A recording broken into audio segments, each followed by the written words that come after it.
What's going on with you, man? What's good? What's good with you? Man. Chilling. So, bro, tell us, who are you? My name is Prince from Northside Long Beach, from a crew, TH $. So my stage name is The Prince, TH $. All right, Prince, North Side of Long Beach, Jordan High, probably, huh? I went to Poly, so I could go to the same high school as Snoop. Okay. Real Long Beach. Yeah, that's right. That's right. Okay, man. So tell us who inspired. Well, what do you do, first of all? I rap, but I also do a little bit of acting, and I'm kind of getting into some modeling too. But for the most part, I just rap. Okay. That's what's up. Definitely, man. Shit, man. What artists inspired you to do what you do? I definitely got to say Snoop first and foremost. Tupac, Eminem, Ludacris, Twista, Ice Cube. A lot of West Coast artists, but also Method Man, Jay-Z.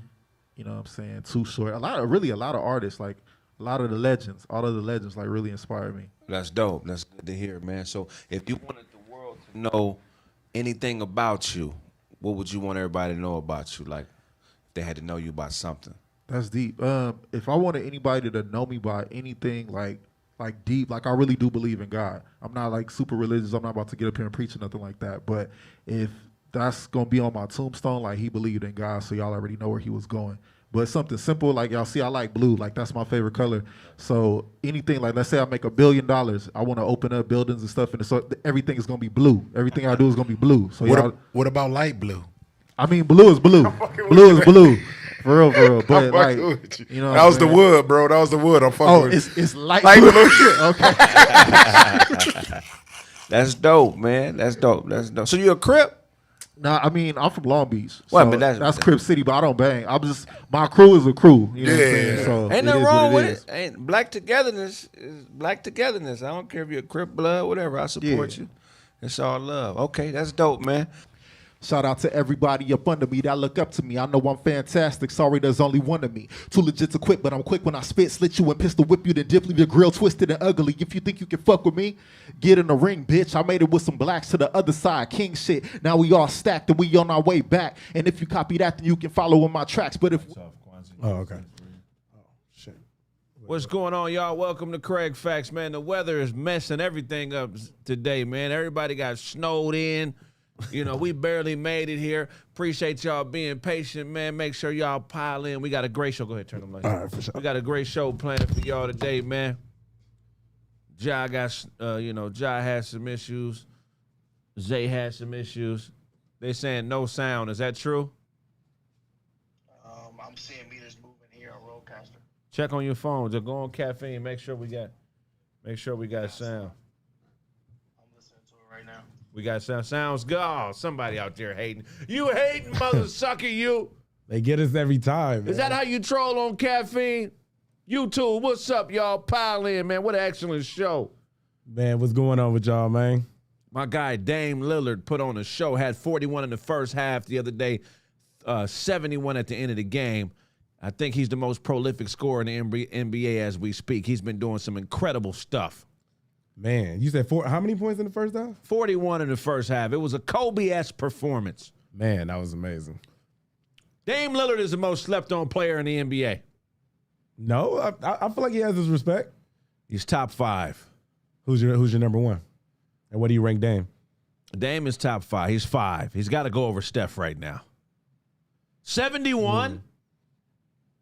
71 from the point guard position is unheard of. Do you know how good you have to be to score 71 points? You gotta be Damian Lillard. I mean, but just beyond that, how much game you have to have. I think he had 12 threes. He just looked incredible. Yeah, I gotta check my stats on that. But yeah, no, I also seen that he was drug tested right after the game as well. I'm tired of him doing that shit, man. Wow. I feel like, to have an amazing performance like that, I'm not saying it's not like no other, but I mean, I feel like you should weigh it out. Steroids ain't gonna make you score 71. What's gonna make you score 71 is working on your game, taking care of your body, having a skill set that you can lean on, knowing how to pick your shots, being a fucking dog mentally. 13 threes, my bad. What's the most amount of points you ever scored in one game? I had a 48-point game once. I had a 48-point game. I had a 30-point half once. Okay. You know, I had the potential to be a 70-point guy, but I didn't work on my game enough. I just was better than everybody in my class, in my area. You can still score 71 points in the 50 and up league somewhere. Nah, I'm too heavy. I got to drop weight. You know, I'm a point guard with a power forward build right now. Okay. So, you know, I'm a rhythm player. Just like I'm an MC, I'm a rhythm hooper. So it'll take me a while to find my rhythm. You know, it's all skill. It's all skill, man. I know what it feels like when you can't miss. It's an incredible feeling. When you're shooting like Dame Lillard shoots, no matter how far you are away from the goal, you can't feel the ball leave your hands. Your body, your legs, your arms, your torso, all of it works together for one motion. So once you let it go, it's no difference between shooting a 28, 28, 30-foot jump shot, whatever, however many feet, and a 10-foot jump shot. It feels the same way leaving your hands. And you know when it's going in. Who back in the day was scoring 71 points a game? Nobody ever scored 71 a game, but the greatest scorer in the history of the NBA is Wilt Chamberlain. He averaged 50 and 30 for a season.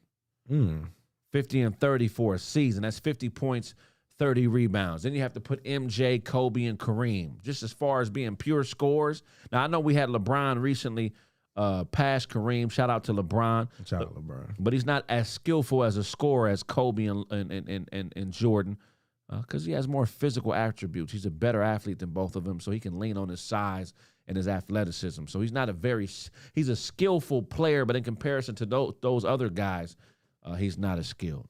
Oh, okay. I won't say it's complete bully ball, but he's 6'8", 6'10", 270, big and fast. How you going to stop him from scoring? If LeBron, this is how I rate scores. If LeBron was 6'1", could he still average 20-plus in the league? He couldn't. If Kobe was 6'1", if Jordan was 6'1", they'd be Chris Paul. They'd be Allen Iverson. But I mean, if they still have the same attributes as, you know, they would, you know, being 6'1" as the height that they are, I feel like 6'1", I mean, it will make a big difference, but I feel like, you know, if they're still them. LeBron's attributes would not hit. If he played ball, I'm saying that if you took him and shrunk him to 6 feet, he wouldn't be as dominant. He wouldn't be a 20-point guy. LeBron leans on his size and athleticism to outdo people. Well, I'm only 5'6", so anything above my height is a fucking superstar to me. So Jordan was a better defender than Allen Iverson because he was 6'6". But if you remember, Allen Iverson still was a dog on defense. He was top in the league in steals a few years. He played those passing lanes like he played the cornerback when he played football. Don't forget about that. And Kobe and Jordan had incredible footwork. Incredible footwork. If Kobe was 6 feet, he would still be 15 to 20 points a game in the league. He'd be Terrell Brandon. He'd be that type of player. LeBron probably wouldn't be an NBA player at 6 feet tall. Now, I won't say Bron is just big, but he doesn't have a skillful game like Kobe, Jordan, even a Larry Bird. These guys are guys who had incredible footwork. They built their skill set on top of the fundamentals of basketball. Like Shaq. If Shaq was small, he wouldn't be an NBA player. If Shaq was 6'6", he would have played in the NFL as a defensive end. Yeah.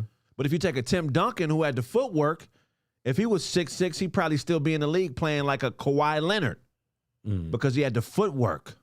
And don't get me wrong, Shaq had the footwork, but his explosion and his athleticism is why he was so dominant. Because niggas act like Shaq is the biggest player to ever play football. No, there were other basketball. There were other players just as big as Shaq. They just didn't have those physical attributes like his college teammate Stanley Roberts. If you look at if you pull up the pictures of Stanley Roberts and Shaq this past weekend, Shaq just bought Stanley 2 trucks. If you see Stanley Roberts standing next to Shaq, he's a bigger man than Shaq. What about you? I mean, I'm not really a basketball guy, but what about Yao Ming? I know he's another big motherfucker too. Very skillful big man, but his athleticism wasn't on par with a Shaquille O'Neal's. But he was skillful. If he was smaller, I don't think he would have played in the league. Kevin Garnett, if he was 6'6", he would still be an NBA 2 guard. Oh, okay. He would still be an NBA 2 guard. Daryl Dawkins would be a football player. He was explosive, but his feet wasn't crazy. Somebody said Yao was too fragile. He used to get hurt a lot or what? Yao had crazy footwork, but his athleticism wasn't crazy. Now, there's a kid that plays at Purdue who reminds me of Yao Ming because he has Yao Ming's size, just a couple inches shorter, but he has Shaq athleticism. I believe his last name is Edie, the kid from Purdue. Edie. And then what do you think about Zion Williamson as a big man? Well, Zion Williamson is a hybrid player, so he's a great big man, but he's also a wing. I call Zion Williamson Dominique Barkley. He's like Dominique Wilkins and Barkley in one player. Zion is a 3. Zion is a 3-4. He's a .34. Jokic is much better passer. Jokic is a great passer. He's a good ball player. I won't say he's a much better passer than LeBron because LeBron can pass in the open court and the half court, out the post, from the wing. There's nothing LeBron James can't do on a basketball court, especially with passing the ball. Jokic, he could dribble full court and pass the ball. He's a monster. Don't get me wrong. But I wouldn't say he's a better passer than LeBron. I may have him about equal. So what y'all forget about Larry Bird and Jokic are about the same size. Yeah. Larry Bird was 6'10". Man, Larry Bird was tall. I didn't know he was that tall. I knew he was tall as fuck. He was 6'10" for sure. Top 10 scorers in the NBA right now.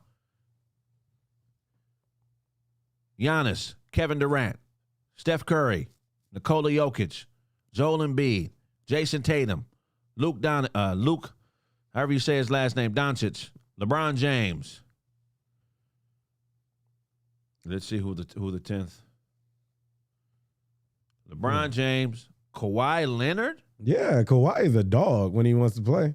Morant, Jimmy Butler. Well, Devin Booker over Jimmy Butler, then Jimmy Butler. James Harden, Karl Anthony Towns. Shout out, Cat. Trae Young, Anthony Davis, Donovan Mitchell, Damian Lillard, Bradley Beal. And that's just this season, or is that overall? Paul George. I think it's this season. Yeah, because that was way more than 10.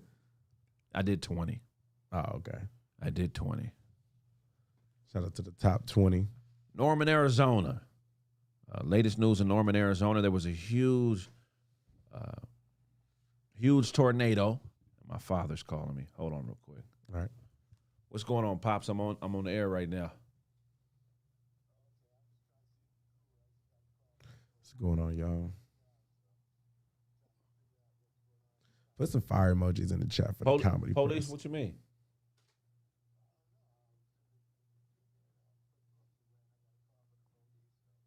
What they say?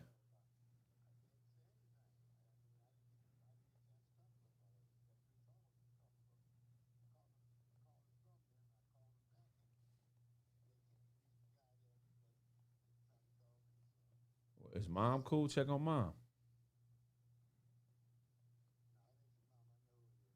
Okay. All right. I'll call you after the show. All right, bye. All right, bye. Now, with Smitty, he was calling to make sure it wasn't no bitch ass niggas to beat up on. My pop's crazy. What was you saying, Kwanzi? I was just saying drop some fire emojis in the chat for the comedy press. No, drop the God emoji. God. You know we got our own emoji. Oh, we do? Yeah, God. Drop a God. Oh, let me see it. I never seen it. I want to see it. Yeah, somebody drop that. Yeah, drop it. Drop a God so he can see it. Fuck that fire emoji. God. We need a Kraig emoji, man. We need a Kraig emoji. Hey, man, a tornado races through Norman, Oklahoma, injures at least a dozen people, tosses vehicles all around. Damn. If you've ever been in a tornado, drop a God. I know it's an incredible experience. You ever been in a tornado? Nah, and I don't ever want to experience one either, but the signs of tornadoes are pretty amazing on how they start. Well, I mean, yeah, it's atmospheric. There's a lot of atmospheric ingredients that go into starting a tornado. First of all, it's instability, warm, moist air near the ground with cooler, dry air aloft and wind shear, and a change in wind speed and also direction or height. Tornadoes started by atmospheric instability. When things aren't right in the environment, it sounds like regular life. A lot of people's lives who are in tornadoes. No, a lot of people's lives who are in. I was about to say tornadoes, but in shambles. Have a lot of atmospheric instability in their life. But look, it got me thinking about tornadoes and the history of tornado. Do you know what the worst tornado in the history of this country is? No, what is it? It was called the Tri-State Tornado, March 25th, 1925. Damn. That was a long ass. It's the single deadliest tornado in U.S. history, and it affected Missouri, Illinois, and Indiana. It was an F5 tornado. It killed over 695 people and injured 125 people. Damn. Where'd you say this was? It was 219 miles wide. Damn. It was in 3 different states: Missouri, Illinois, and Indiana. All at one time. I mean, it went through all those states. All those states. Damn, that shit's wild. How did something even? Man, the weather's been crazy, man. It's been snowing in places where it never snows, especially in California. Well, as of recent, I mean, it always snowed in California, but just it's some freaky shit going on. Right. I wish, honestly, I never prayed for warm weather so much right now. It's freezing outside. It's only been a week, but this weather is really affecting our everyday lives. Half the people who are normally here helping out with the show couldn't be here because of weather. Yeah. So weather is something that we got to take more serious, man. It's something that affects our lives. Us being Californians, this shit that we going through with this snow and this rain and this cold, it's fucking shit up. All right. But look, if you ever are in a tornado, there's 10 things you should do. First of all, pay attention to the warnings. The most important tornado tip is pay attention to the safety alerts. When bad weather moves through your area, pick up the newspaper, watch the news, and be in tune with what's happening. Move to a basement quickly. Here in Cali, we don't have a lot of basements. Nah. The thing with that warning that I don't get is, why don't they make all the homes basements? If you live in a place where tornadoes happen, why aren't all the homes made out of basement? True. All the homes should be underground. Would you live in an underground home? Would you build an underground home? Yeah. Really? Why not? Yeah. If I want to stay isolated, stay away from people, hell yeah, I would. Well, I mean, why do you think you got to stay away from people for your home to be underground? I mean, when I stay away, I just like to be in myself. When I'm at home, when I'm in the comfort of my home, I don't like noise, being on the outside, such as the lawnmowers. I live in an apartment, so Right. It's a lot of, traffic, going in and out. It's a lot of people walking around. It's a lot of yelling, screaming. So if I could just have a place to myself, and if it got to be underground, let it be underground. Yeah, I wouldn't mind having an underground crib.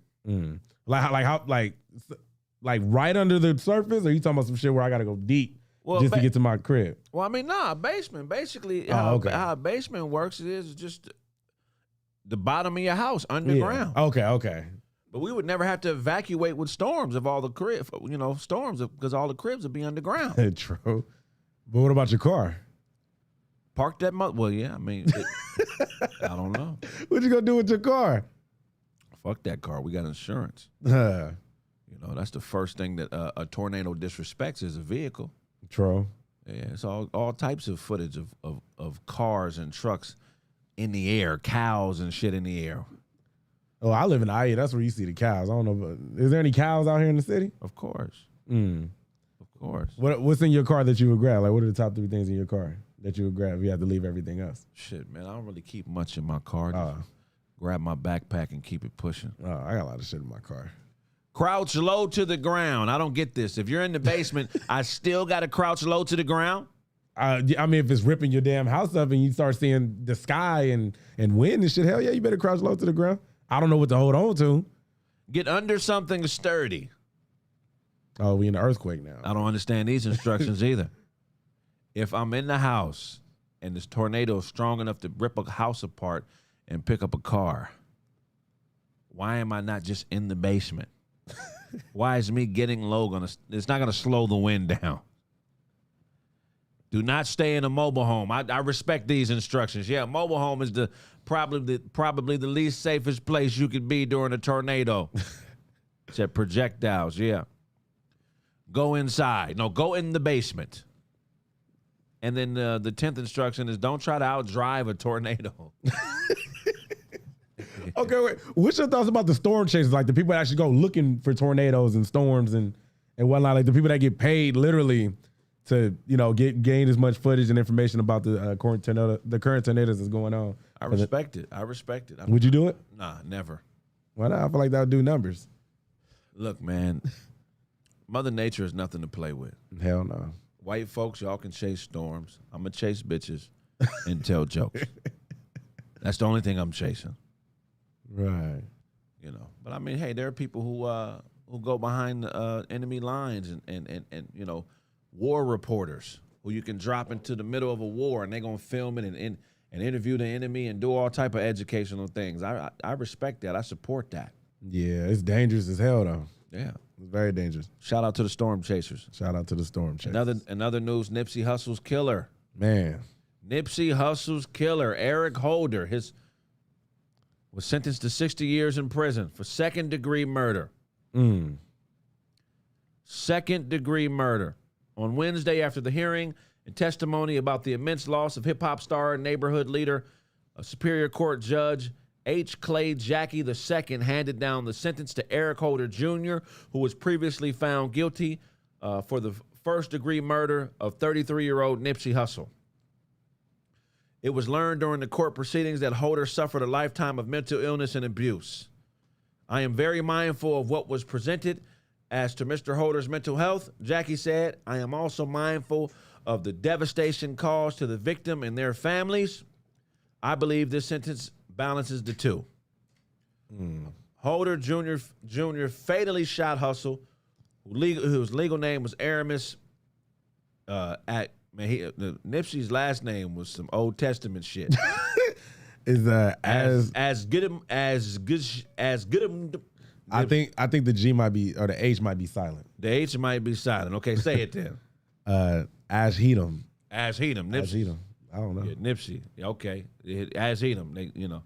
The sentence comes after a month-long trial where jurors also convicted Holder of 2 counts of attempted involuntary manslaughter and 2 counts of assault with a firearm for the gunfire that hit 2 other men and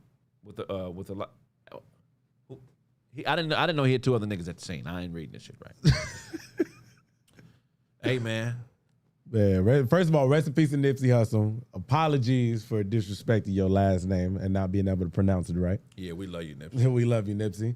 As of Eric Holder, you got what you deserve. Fuck you. And my only question is, why did it take so long to take him to court? Nipsey Hussle died in 2019. Well, here's the thing. Eric Holder's still a black man, so don't say fuck you to him. Oh, okay. You know what I'm saying? At the end of the day, Nipsey Hussle is a legend. He's missed. Yes. He's somebody that changed hip-hop, but he still was a part of a street gang. True. And street culture, shit like this happens. True. But why did they always pull the mental health card? Like, I mean, this nigga definitely was sick for sure. But let's not forget, street niggas are street niggas. Nipsey Hussle was a 60 Crip. True. And that's not something that you take lightly. You know what I mean? And at the end of the day, that's one of the things that comes with the territory. I don't agree with the lifestyle. I love Crips, but I don't like Cripping. I love Bloods, but I don't like Blood. And I don't agree with the street culture and the street lifestyle. I feel like we should have been past this years ago. You know what I'm saying? Right. And it's enough smart quality brothers to turn this death style into a lifestyle. But anything that kills progressive thinking and stunts the growth and refuses us to optimize our future is some shit that I ain't down with. Kraig part of a gang called the Rolling Nostrils. They be going in on the comments, man. They be going in, but I definitely agree with you saying on that, man. That's straight. Yeah, it's easy to just say fuck Eric Holder. Right. But he didn't create the condition that created his mentality. No, he didn't. In his opinion, he was surviving. And there's a million Eric Holders out here who are mentally ill that need help. Facts. He ain't the only nigga that would have killed Nipsey if he was given the opportunity. True. You know what I'm saying? Said Kraig bangs sinus lords. Your lord is a sinus. You pray to snot every night. Hey, Jay Kinley, your God is a booger, a fashion statue made out of booger. Nah, he prays to that mucus nigga from the Mucinex commercial. 12 hours. You pray to that nigga every night. The conditions that created Eric Holder are creating niggas like him all across the country. You think it stops because Nipsey Hussle was dead? No. If it was another Nipsey in 10 years from now, the same thing probably would happen. Probably so. It's just fucked up. And then the cycle continues. The cycle continues. He said, GN and a half said, I'm shaped like the Mucinex man. Hilarious. Nah, you're funny. You funny. Hilarious. I wish I seen you in your profile picture. I see you and your boyfriend in it. We need just you so you can be zoomed in. Yeah, stop dissing now. This ain't a place where we diss gangs. I don't want nobody thinking they can come here and diss no hood. I got love for all Crips, but I don't respect the lifestyle. I love Crips. I don't like Cripping. I love Bloods. I don't like blood. Right. I just don't agree with it. It's peaceful. Kraig is down with the Avalon Afrins. Y'all be hiding behind this computer. Some of these hoods y'all dissing. These niggas don't play no games. You better realize it. Yeah. Every hood nigga got somebody smart in there that would track you down. They will track. You don't think they got hacker trackers in the hood now? Hell no. Tommy Fury beats Jake Paul. Oh, man. I wish I seen it. I forgot the fight was last night, but man, when I seen that shit. It was a good fight. You seen it? Yeah, I watched it. It was a good fight. It was a good fight, man. You know, Jake Paul, I love you, man, but you keep telegraphing that overhand right hand, man. You got to learn to set that shit up better. Even though he fought a good fight, Tommy Fury is a professional boxer. Right. It wasn't a wash. The fight could have actually went either way because Jake got a knockdown. Yeah. Where he knocked Tommy down, so it could have went either way. It wasn't a wash. But I'm not mad at Tommy winning, but it could have went either way. Do you think the judges were fair? Do you think Tommy It's always weird to me because one of the judges had him way far apart and the other two had him close. So when I see one judge that's a few points off or a few points away from the other judges, it always makes me think something is going on behind the scenes. Right. It could have easily been a draw. Easy. They definitely would have made some more money if they did make it a draw. Yeah, but they need to do that rematch. I believe Jake has a rematch clause that he could exercise. So exercise that rematch clause, Jake. Right. Also, Jake stated that he got sick twice in camp, and he also had I think he had pain in his right hand or his right arm. Right. Yeah, but he said he didn't want to make any excuses. But I definitely would like to see them run it back. I haven't seen the fight personally. I'm gonna watch it when I get out of here. But yeah, shout out to Jake Paul. It was an 8-round fight. Paul bounced back. I believe it was in the 6th and got the knockout. What surprised me about the Fury brother, first of all, I thought he'd be a lot bigger because his dads and his brothers are huge. Right. He's only like 6 feet, 6'1", I believe. His brother is 6'10". But he was, he's a crisp puncher. How old is he? Shit, let me see. Tommy Fury. Not sure how old Tommy is. But yeah, so he got in there with a real fighter, real boxer, lost. 23. He's the same age as me. Lakers had a 27-point comeback in their last game against the Dallas Mavericks. It looks like we might make the playoffs. So all this LeBron slander that I've been on, and not even really slander. I'm just such a Kobe fan. Right. Every time somebody brings up LeBron, I think about Kobe immediately. I pray to Kobe like, nigga, should I be giving this nigga props? Is he doing what you would be doing, Kobe? Yeah. I mean, the man passed Kareem this season. I mean, that speaks for itself. But I mean, okay, do you think the Lakers are going all the way this season?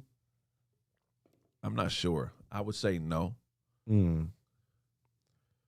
I don't know. Somebody said stop fighting 8 rounds. You've been fighting for year. You've been fighting for years. Do 12. I agree. Put some respect on LeBron's name, Kraig. I do respect LeBron. What you talking about, man? Somebody said I met him, but LeBron is a quality human being. These are all basketball takes. These are all basketball takes, man. He's going through the same shit my guy Kobe went through. Facts. Late in Kobe's career, Kobe is the most disrespected legend of all times. Y'all was saying LeBron and KD was better than Kobe before they were. Mm. You know, so he gonna get that same funk that Kobe was getting towards the end of his career. How many more years do you think LeBron has? This should be his last. Nah, he's not gonna retire after this year. This should be his last. But I mean, he's not slowing down completely, though. I mean, it ain't about slowing down. It's about what's better for the franchise. You know, all those young players we traded away are excelling now. I think 2 or 3 of the All-Stars this last past year were ex-Lakers. Right. If we still had all them young guys, Lonzo and what's old boy in New York? The lefty? Oh, I wouldn't even know. Yeah, you do. I'm an NFL guy, you know what I'm saying? I'm an MMA guy. Basketball, I just read headlines, to be honest with you. I've been watching that one NBA game. I do plan on going to a Clipper game soon, though. Really? Yeah. In other news, a Tennessee man charged after munching on chips that a thief dropped near a convenience store. Wait, what? Yeah, Memphis, Tennessee police arrested a man in early February for allegedly eating 2 bags of chips that were dropped by someone who stole them from a convenience store. Wait. Wait a minute. He had nothing to do with the crime. He had nothing to do with the crime. Somebody stole some beer and some chips, and in the escape, they dropped the chips. He picked them up, and he ate the chips, and now he's being charged with accessory. Oh, man. All he did was pick up the evidence. You feel me? He had nothing to do with that. That's all he had to do. That's all he did was pick up the evidence. Hey, but all money ain't good money. Julius Randle, my bad. All money ain't good money. Some shit, if you don't know how I got there, leave it sitting down. True. That's how I deal with these chicks. If I deal with a woman and her mentality is messed up, she's blaming everything on her father, she's blaming everything on her ex-boyfriend, I leave that bag of bitch chips on the ground. Because if you pick it up, everything that was the previous man's fault is eventually going to be your fault. Right, which is the worst ever. It's the worst ever. I personally believe if you mentally or if you just haven't healed from your last relationship, don't put, the pain that you suffering mentally and whatever on your next relationship because they had nothing to do with it. There is no healing from relationships. That's all game that psychologists use to get you to pay money. You never been therapist? You never been to a therapist? I have. Not from relationships? You don't heal from relationships. You learn. Oh, learn. Healing and learning are 2 different things. You know what I'm saying? But I've seen a lot of relationships go. I mean, I've seen a lot of chicks go crazy on their niggas just because they think that their new nigga's gonna do what their previous nigga did. Women do shit differently than men. Men do shit differently than women. Right. I think that the more important thing is to realize where you went wrong. That's healing, is realizing where you went wrong, because you can only heal yourself. Facts. But you got to find the knowledge so you can start to heal. So I do agree with the whole healing thing. I just don't know if that's the right word. I think that you just learn from it, because once you start fucking somebody and you open up that womb, you open up her womb, you just reopening pleasure. You just reopening. I'm going to put it to you like this. One time I was with this broad, man. Okay. And shit was going cool because she needed me, right? She needed you? She needed me. She needed sex from me. Okay. She needed time because the nigga she really wanted to be with was with another woman and had children with another woman. But she really wanted to be with this nigga. Like, you knew she wanted to be with this nigga. But when I met her, she was in a position where she had built up a little bit of strength, and she moved. She moved to a place where she didn't have to deal with looking at this nigga and her family on a daily basis. Oh, man. This nigga and his family. So she was only strong for a little while, because when she moved, she probably moved for like 5-6 months. At the most. She got out of here. She got herself together. She did what she thought was healing. And she built herself up a little bit. And then she came back like the prodigal woman. Oh shit. And positioned herself in the same place she was before she left, which was in the vicinity of the nigga that she really wanted to be with. Do you feel what I'm saying? Yeah. So why would she do that? If she healed and closed those wombs, why would she do that? And in my opinion, it's because she didn't heal those wombs. She just went somewhere where she didn't have to feel the pain as much. But as soon as she got the ability to re-inflict that pain on herself again, she did. Oh my God. Well, that just seemed like a waste of time. I don't think it's a waste of time. I think people like to hurt themselves. In a way. Like, a lot of people like to be sad, then they listen to sad music to make them more sad. I see that shit happen all the time.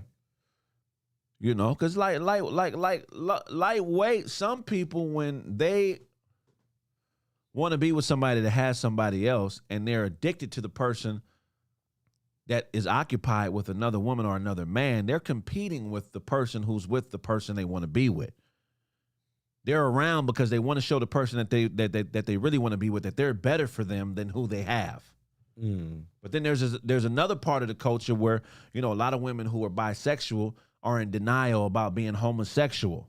So they'll give away their straightness or they'll give away their heterosexuality in order to be with somebody, you know what I'm saying, that they really want to be with. So they'll offer that they'll be with another woman or they're willing to do threesomes because they really want this man. Right.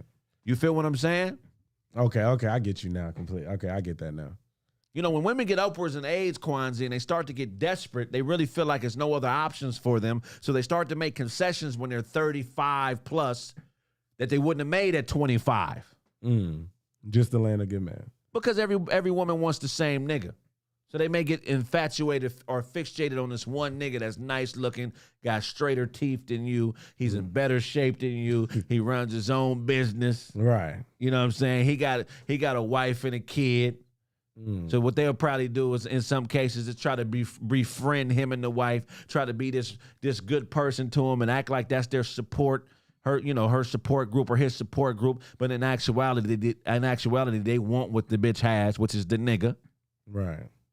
And they position themselves because of comfort, because they don't think it's something else out there for them. But they brainwashed themselves into being in second place. And that's the reason why the whole side bitch culture exists.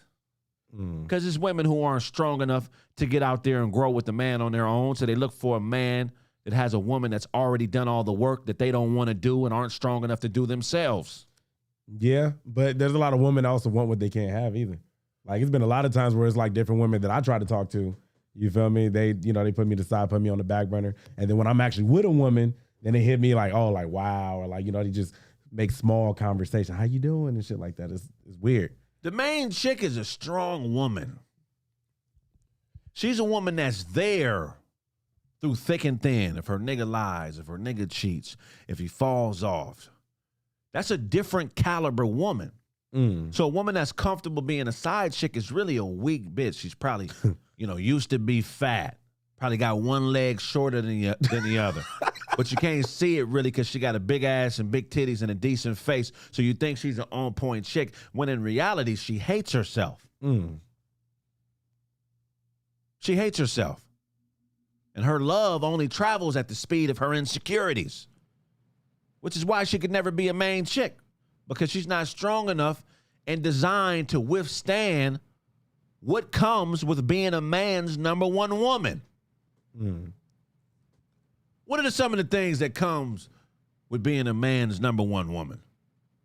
First of all, some things or sometimes in life, it ain't always stable. Sometimes you're in life, or some places in life you may be in, are tornado-esque conditions where it may be an unstable environment, or at least to you it seems like it's unstable. So the main chick is going to stick there because she knows that all of these circumstances, and Kraig playing Foghorn Leghorn, the rooster, that's funny. Wait, what about this? Hey, I was unaware I was the side chick and left when I found out. No, you were aware. You knew, you just didn't want to know. Mama owned one. But yeah, like main women, they stick around. They're built different. They're the alphas of the female gender. because they are there for the man, not for perfection or ideology or idealism.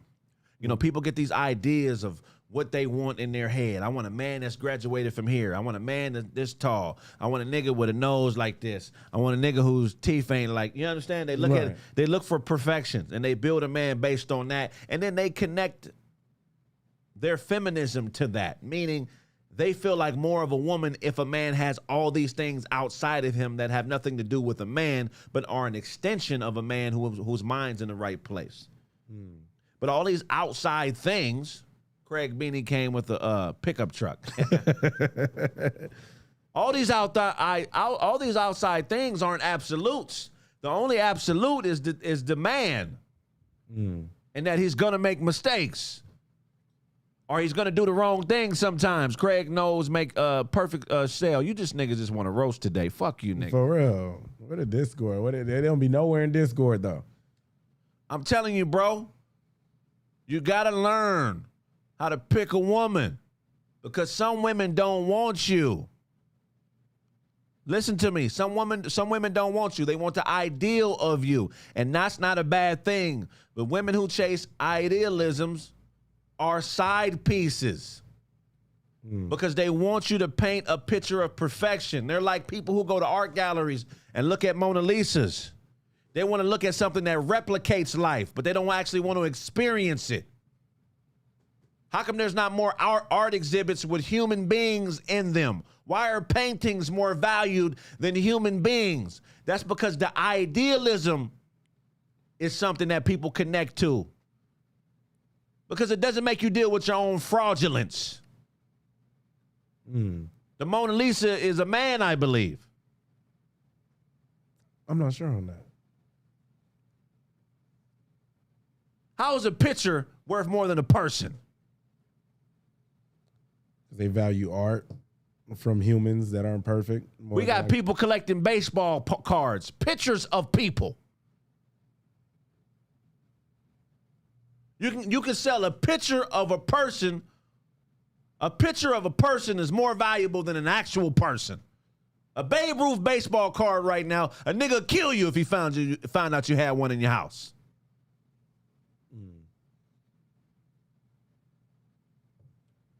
Pictures of people are too valuable. People use pictures to discredit actual human beings. Mona Lisa was a woman. Okay. Tell me more about Mona Lisa. Says the Mona Lisa is arguably one of the first and most famous representations of a woman as a complex human being. Her enigmatic smile and piercing eyes suggest mystery and knowledge beyond a woman's traditionally thought intellectual capacity. Yeah. Man, if you want to be valued, go buy a baseball uniform, hire a photographer, go to a park, and have him take pictures of you hitting a baseball. I bet you people will pay more for a picture of you playing baseball than they will than they'll pay to hang out with you.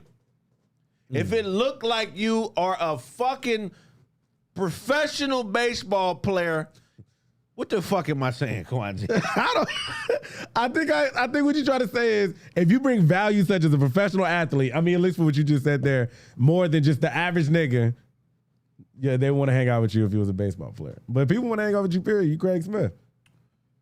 Well, it ain't about it being me. What I'm saying is this is why ideals are so important, because this is why you got to separate yourself from your ideals. Because people's insecurities are why pictures are so valuable. Do you understand what I'm saying?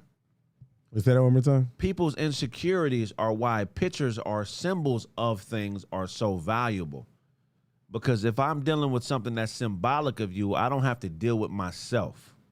Meaning, if I can have a Babe Ruth baseball card and I could put it on the mantle, that's different than Babe Ruth actually being at the crib and hanging out with me. If Babe Ruth is hanging out with me and shaking hands with me, then I see, oh, Babe Ruth is my height. We're about the same weight. We run about the same speed. We like the same type of women. How come he can make it happen, but I can't? Because he's Babe Ruth. But what I'm saying is that's that's why pictures are so valuable. Because I can enjoy you, but I don't have to reflect on me and why I'm not where I want to be in the picture. But in person, after a while, you being here physically in person eliminates my excuses as to why I'm not where I want to be in life. That's why dogs are so heralded. Man's best friend, because they can't talk back. If dogs learn English, they would be like cows. We'd be eating dog burgers. I wouldn't eat no damn dog. Yes, you would. No, I wouldn't eat no If a dog dog burger. could call you a fucking liar, they would lose their importance tomorrow. No. When you talking about eating? No, I would not eat no damn dog. And I feel like if anything, it'll make the bond closer. You know what I'm saying? If you have a great relationship with your dog, if it was able to talk. But I'm telling you, damn, that's fucked up. we can be full of shit. What you got for us, Kwanzi? Man, speaking on the women topic, man, there's somebody that reached the headline. This man is named, he calls himself the trophy husband. He's in a polyamorous relationship with 3 wives, and his 3 wives prefer him to stay at home while they work. Okay. Wow. This shit's crazy. Zay, bring a picture up of this guy and his 3 wives. Does Zay have this article? I sent it to him. Okay. Yeah, but a guy and his 3 wives, they prefer that he stays at home because they said on the they related it to the chessboard. They said the king doesn't move as much. Right. That's just crazy as fuck. I like this guy. He has 3 white girls. I think he has a 39-year-old, a 22-year-old, and the man is 38 years old. Yeah. Oh, yeah. Okay. So he has a 38-year-old, a 22-year-old, and a 39-year-old. Wow. Yeah, this man's living the dream. What's your thoughts about polyamorous relationship? Pretty much you can have 10 different wives and they'll all be okay with it. Well, it might sound unusual. 38-year-old April says she is happy having extra women in the relationship to meet Nick's needs. Nick's a lot to handle. Let's just say that. In a lot of ways, Nick is a lot to handle in bed, she told TLC. Nick, I mean, my thoughts on polyamory, I mean, shit, have at it. Me, I know you can't trust that many people. Having 3 wives is just 3 people that's going to eventually fuck around and tell on you or hate you one day. Yeah, I mean, they already say he's a lot to handle. Somebody's needs are not being met. His least favorite wife? Polyagamy. Hey. I mean, and here's the thing. If having multiple wives is a financial thing, if having 3 wives is a financial thing, I understand it. Mm-hmm. We split the bill. So if I got 3 wives, that means we split the bills 4 different ways. Okay. I get that. But from a sexual aspect, I just don't know if it's smart. You got to have hella stamina for that. I mean, you got to meet the needs of 3 women. You feel me? If it's rooted in sex, why not just be single and fuck hella bitches? Why you want to limit yourself to 3 women? Well, I mean, if you really care about more than one person and you want to limit yourself to 3, I mean, hey. Right. I would say it's starting to become, I mean, it's always been around, but I would say it's becoming more of a trend. I've been seeing a lot of headlines about, relationships like this one. Nobody really cares about, unless they have multiple kids, nobody really truly cares about a lot of people. Like devout loyalty and focus is only really something that one man and one woman can completely give each other. Right. Now, when you start dealing with multiple wives and shit like that, that's just more of an arrangement. But somebody is going to be neglected. And as a man, you're responsible for attending to your woman's needs. So, I would hate to be him when the shit hits the fan. Right. That's 3 different personalities, 3 different levels of estrogen. I don't think that's something I would want to deal with for the rest of my life. You just can't, man. I'm 41. I've been out here, man, dealing with these women for years. I got a lot. I could have, I've slept with a lot of different women. Every woman is different in their own light. If you have the finances to be with multiple women, then you should do it. If you're with a woman in a polyamorous arrangement and you guys are splitting all the bills, I understand that. But if you're just with it for sexual purposes, it's not going to last. Okay. It's just not, dog. Yeah, but I mean, all three of them work and they want him to stay. I wonder what does he do all day at the crib? Like, damn, like I got three of them working for me. He got a ring on all three of them. Right. I mean, this man looks really happy in this motherfucker. Why do you think he chose white girls? Because there's a lot of white girls that only like black dudes, and there's a lot of black dudes that don't date black women. Right. There's a lot of dudes that only go for white women. I mean, it's deep. White. You know, who I would have to hear him speak. I wish there was some audio of him talking, but Yeah, for sure. You know, this is somebody I definitely would love to interview one day. I mean, most black men date white women for compliance reasons, cooperation. It looks like he's getting a lot of cooperation. It looks like he's a regular, everyday man. Somebody said white girls are submissive. It's cooperation. Sometimes in our community, black women feel like they should only submit to big ass dark niggas with dreads, or niggas with a lot of money. So the regular, everyday, average looking motherfucker, you know, is not gonna get that a lot of the times. I say have at it. What's his name? This nigga's name is. Let me go back to the article. Trophy husband, but I'm trying to find his real name. Yeah. Oh, Nick Davis. And he's a dad of two. I wonder if his children are with any of those women. I don't think so. I wouldn't. I feel like this should happen after his baby mama. Nick, I'd love for you to call in. We want to hear about this. We want to hear about this, Nick. I want to hear how you put this whole situation together, how you ran this play. Yeah, how did you do this with April, Danielle, and Jennifer? They all have 3 white girl names as well. Hey, that looks like a Walmart relationship. He was That man's at a Walmart relationship. That's a Walmart relationship. He was managing a Walmart. Oh, the blue vest, he had a blue vest on? Nah, he was a manager, so his shit had to be yellow. Yeah, that's dope. We're going to open up the phone lines in a second. Put that Discord link in there, Zay. Join the Discord. I want to hear what you guys think about polyamorous relationships. How do you know it's right? How do we know? Can one man really satisfy multiple wives? Somebody, E-Block said he met her eating a mayonnaise sandwich. I would like to interview this guy one day. I got to find out who this man is. Nick. Let's reach out to him. Nick, what'd you say? They said Kwanzi looking like the Caribbean Sea. Man, I love this. I love this. Dreads with the blue. That's a very funny joke. Yeah, I love this for sure. I got this in Vegas. He on the brochure with all 3. It's easy to fuck multiple women, but but to really keep them happy and loyal and give them solid direction that they will all follow, that's where the difficulties come. Right. Well, I know all the OGs is looking at headlines like this and saying, man, there's only supposed to be one man loving one woman, and that's how it's supposed to be for the rest of their lives. But I mean, the world has changed, man.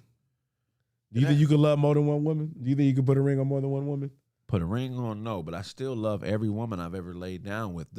Any woman I've ever told I love, I still love them. Oh, that's dope. Not too many people can say that, especially my age. Do I love them the same? No. But I still love them. Somebody said Kwanzi looked like a full Pacific Ocean. The ocean's not even this kind of blue. The ocean's darker than this. But you can still love somebody and not have any loyalties to them. Like any woman I've ever been with, if she came back,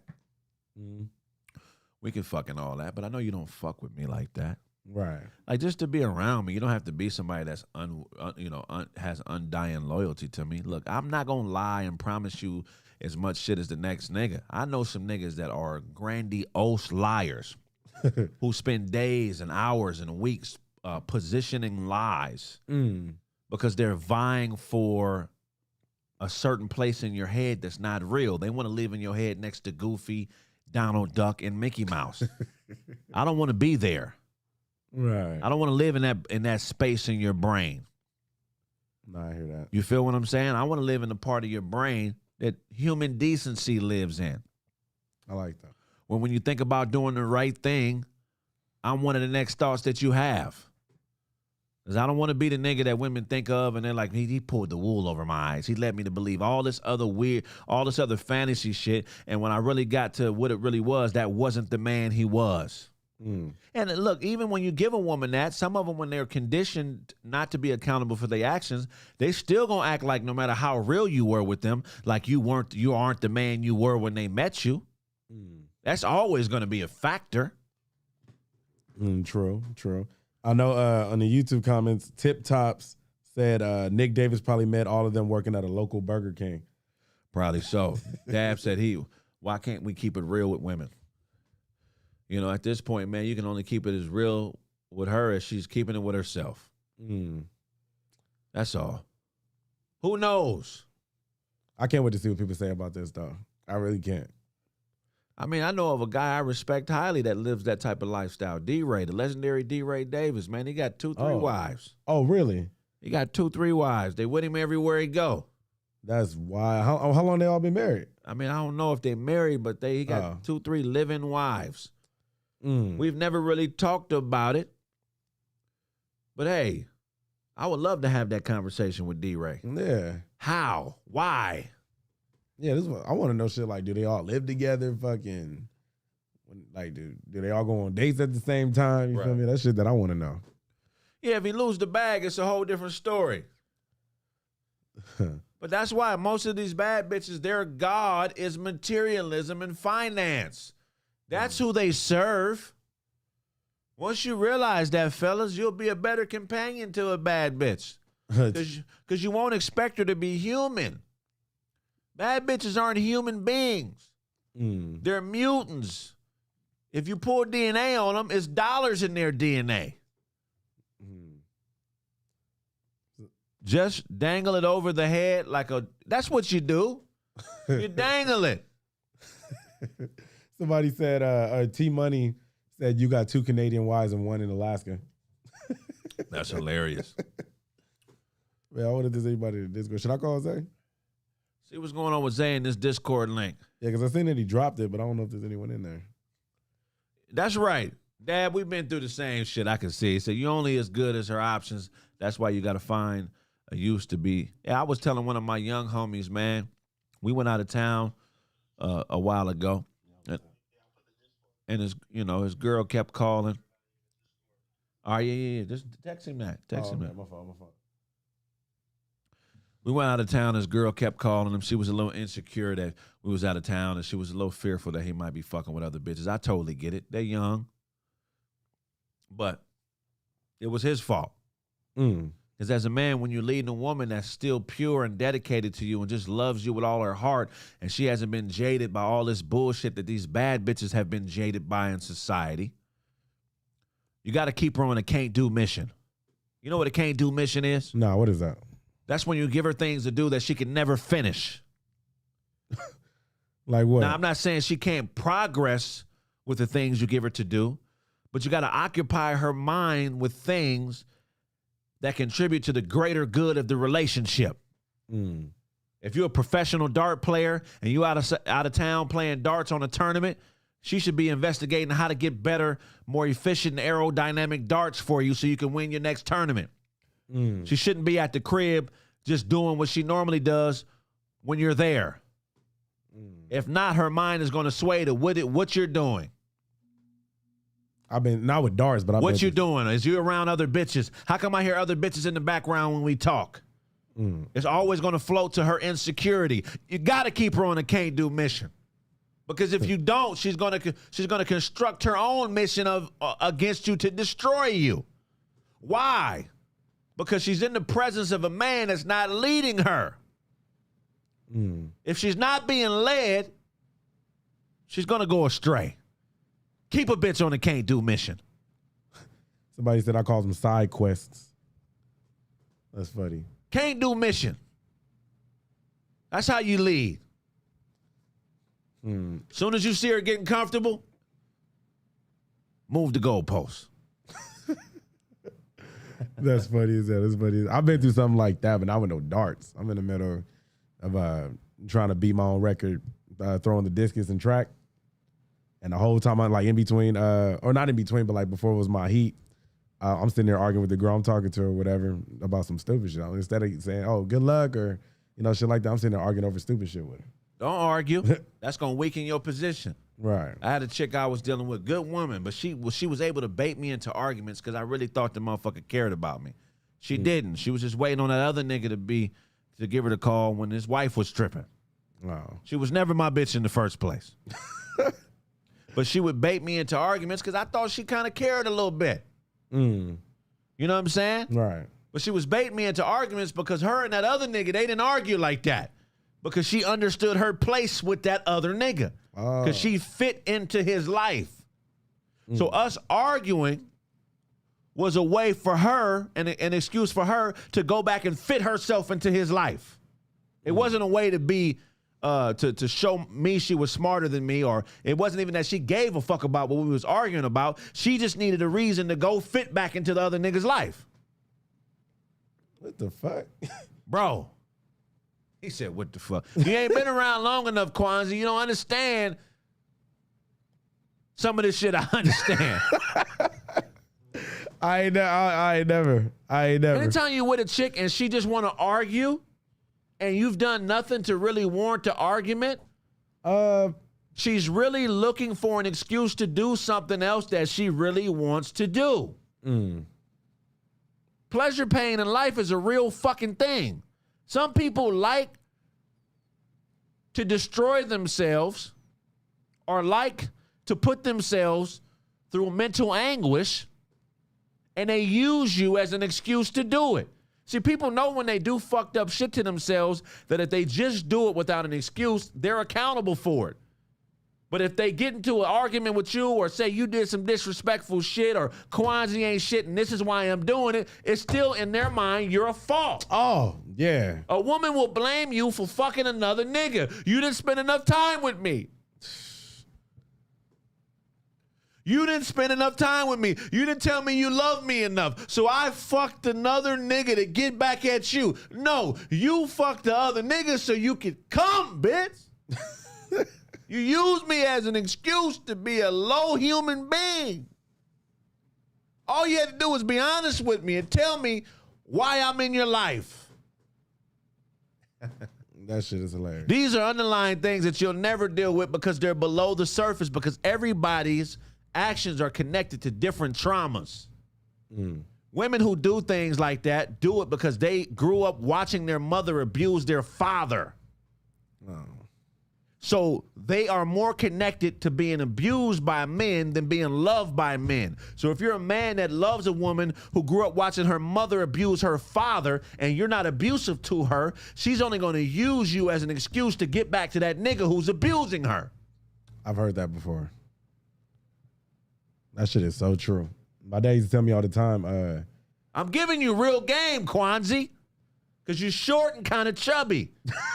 And you got a great attitude. Women are going to use you as a bridge to the nigga that they really want. You got to figure out how to figure out which one of these bitches is that type of bitch. Because you ain't going to be able to change the years of trauma that happened with a woman before she got to you. You're going to have to use it to your advantage.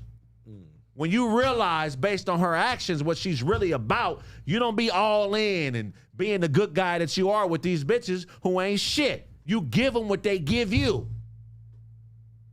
You feel what I'm saying? right.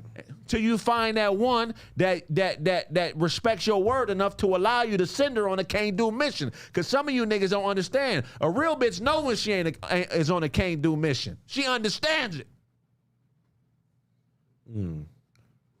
But when she a part of something bigger than herself and something that's greater than her, she has no issues with answering the call. Because she knows at the end of the day, you got a plan that's going to take y'all to the promised land. Man, you out here preaching today, man. This is real nigga shit. This is 41 years of losing and winning with these bitches. I know how they are. I know when to leave one where you found her. I know you're going through it right now, nigga. Who, me? Nah. No, there's some people in the comments saying, I'm going through this right now. This is what you go through when you're a man in a society where you don't control value. All the value that we have in the society is dictated to us. Facts. You can't let something lesser than you dictate to you what's valuable to you and then have you trying to live up to a standard that's not even one that you can meet. Some of this shit is unattainable, man. Block by Sarah said, can't be afraid to take a L. I definitely agree with that. Some of this shit is unattainable, fellas. When you gonna realize that and take your ego out of it? Thinking that you are smart enough to make one woman happy. Ain't no nigga on this planet can make one woman happy. A woman can only make her fucking self happy. Putting all that pressure on you to and trying to be righteous to a motherfucker that's unjust and unfair and ungodly. God. Somebody say I blame it with Chamberlain. You better protect your motherfucking heart and soul and your mind and your sound decision making, fellas. Stop arguing with that broad. She don't know what the fuck she want. And don't think you man enough to give it to her, because your manhood and what she want ain't got nothing to do with each other. What she wants is what she's been running from her whole entire life. And that's discipline. Some of you dumb niggas out there think you can beat a bitch into submission. You punching on her and slapping on her and think that's what's going to make her submit. She's not submitting, nigga. You can't build yourself up destroying other human beings and their confidence and belief in self.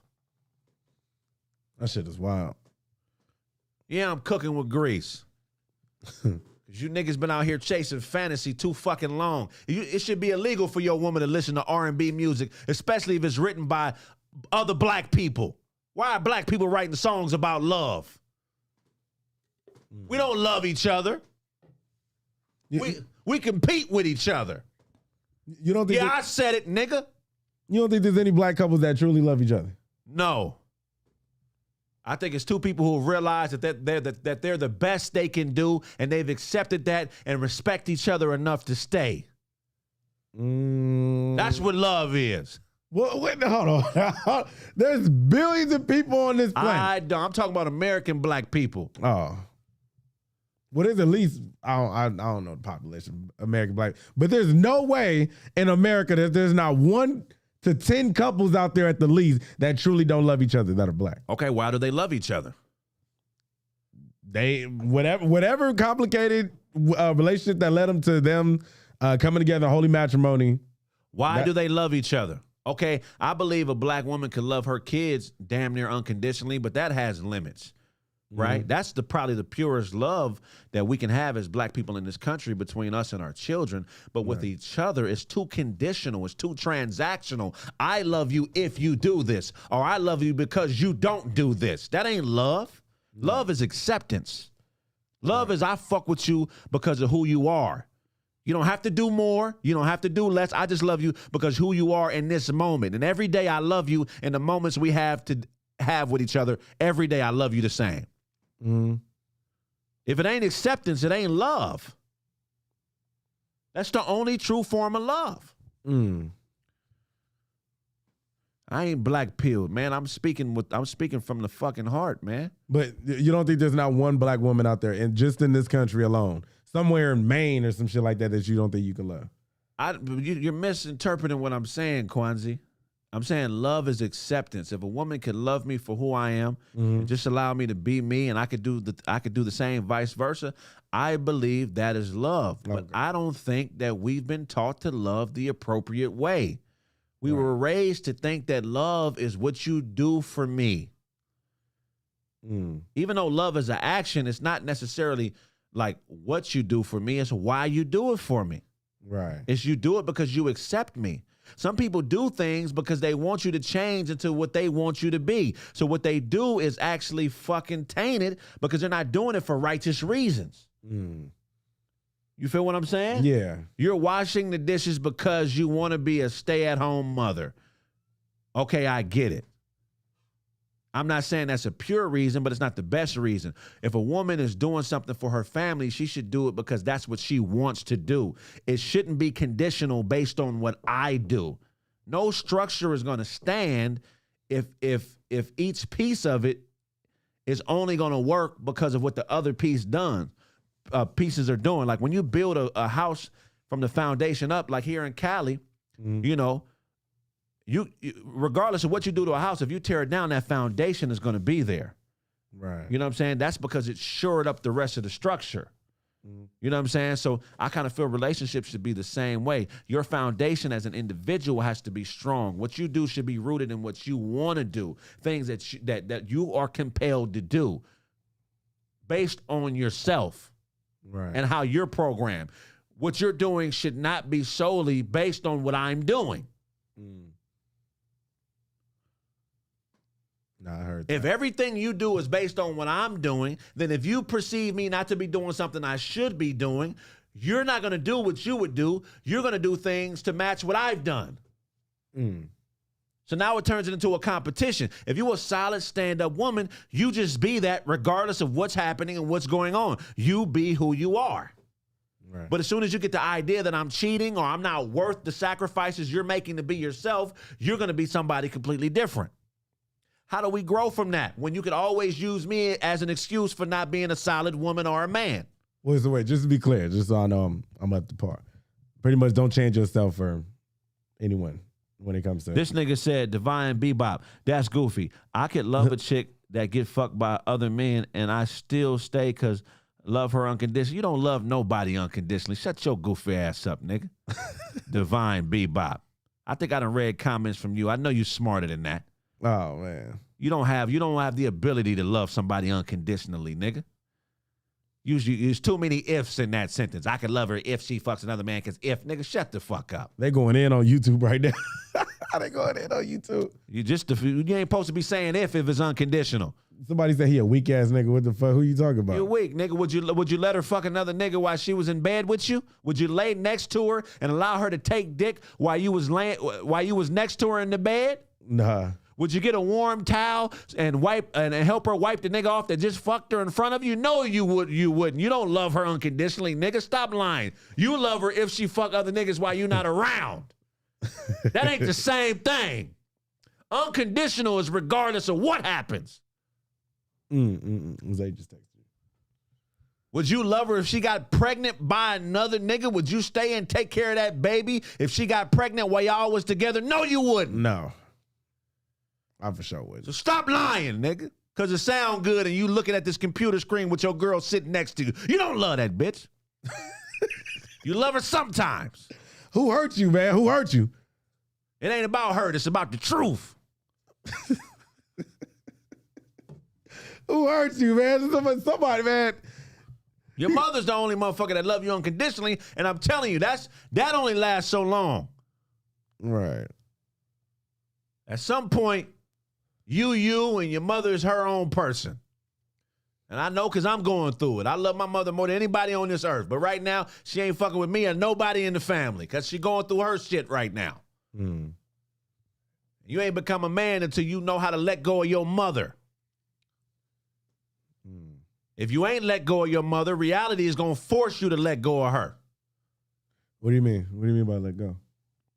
Just as far as like being connected to some of the shit she's going through. Some shit in life you can only go through by yourself. Right. And that hurts real niggas. It hurts us, especially with our moms, because that's the one motherfucker that we want to be able to save. Regardless of what's going on, we run through a brick wall. Most niggas, real niggas, will kill a motherfucker for their mom, no questions asked. Right. But sometimes your mom could be on bullshit.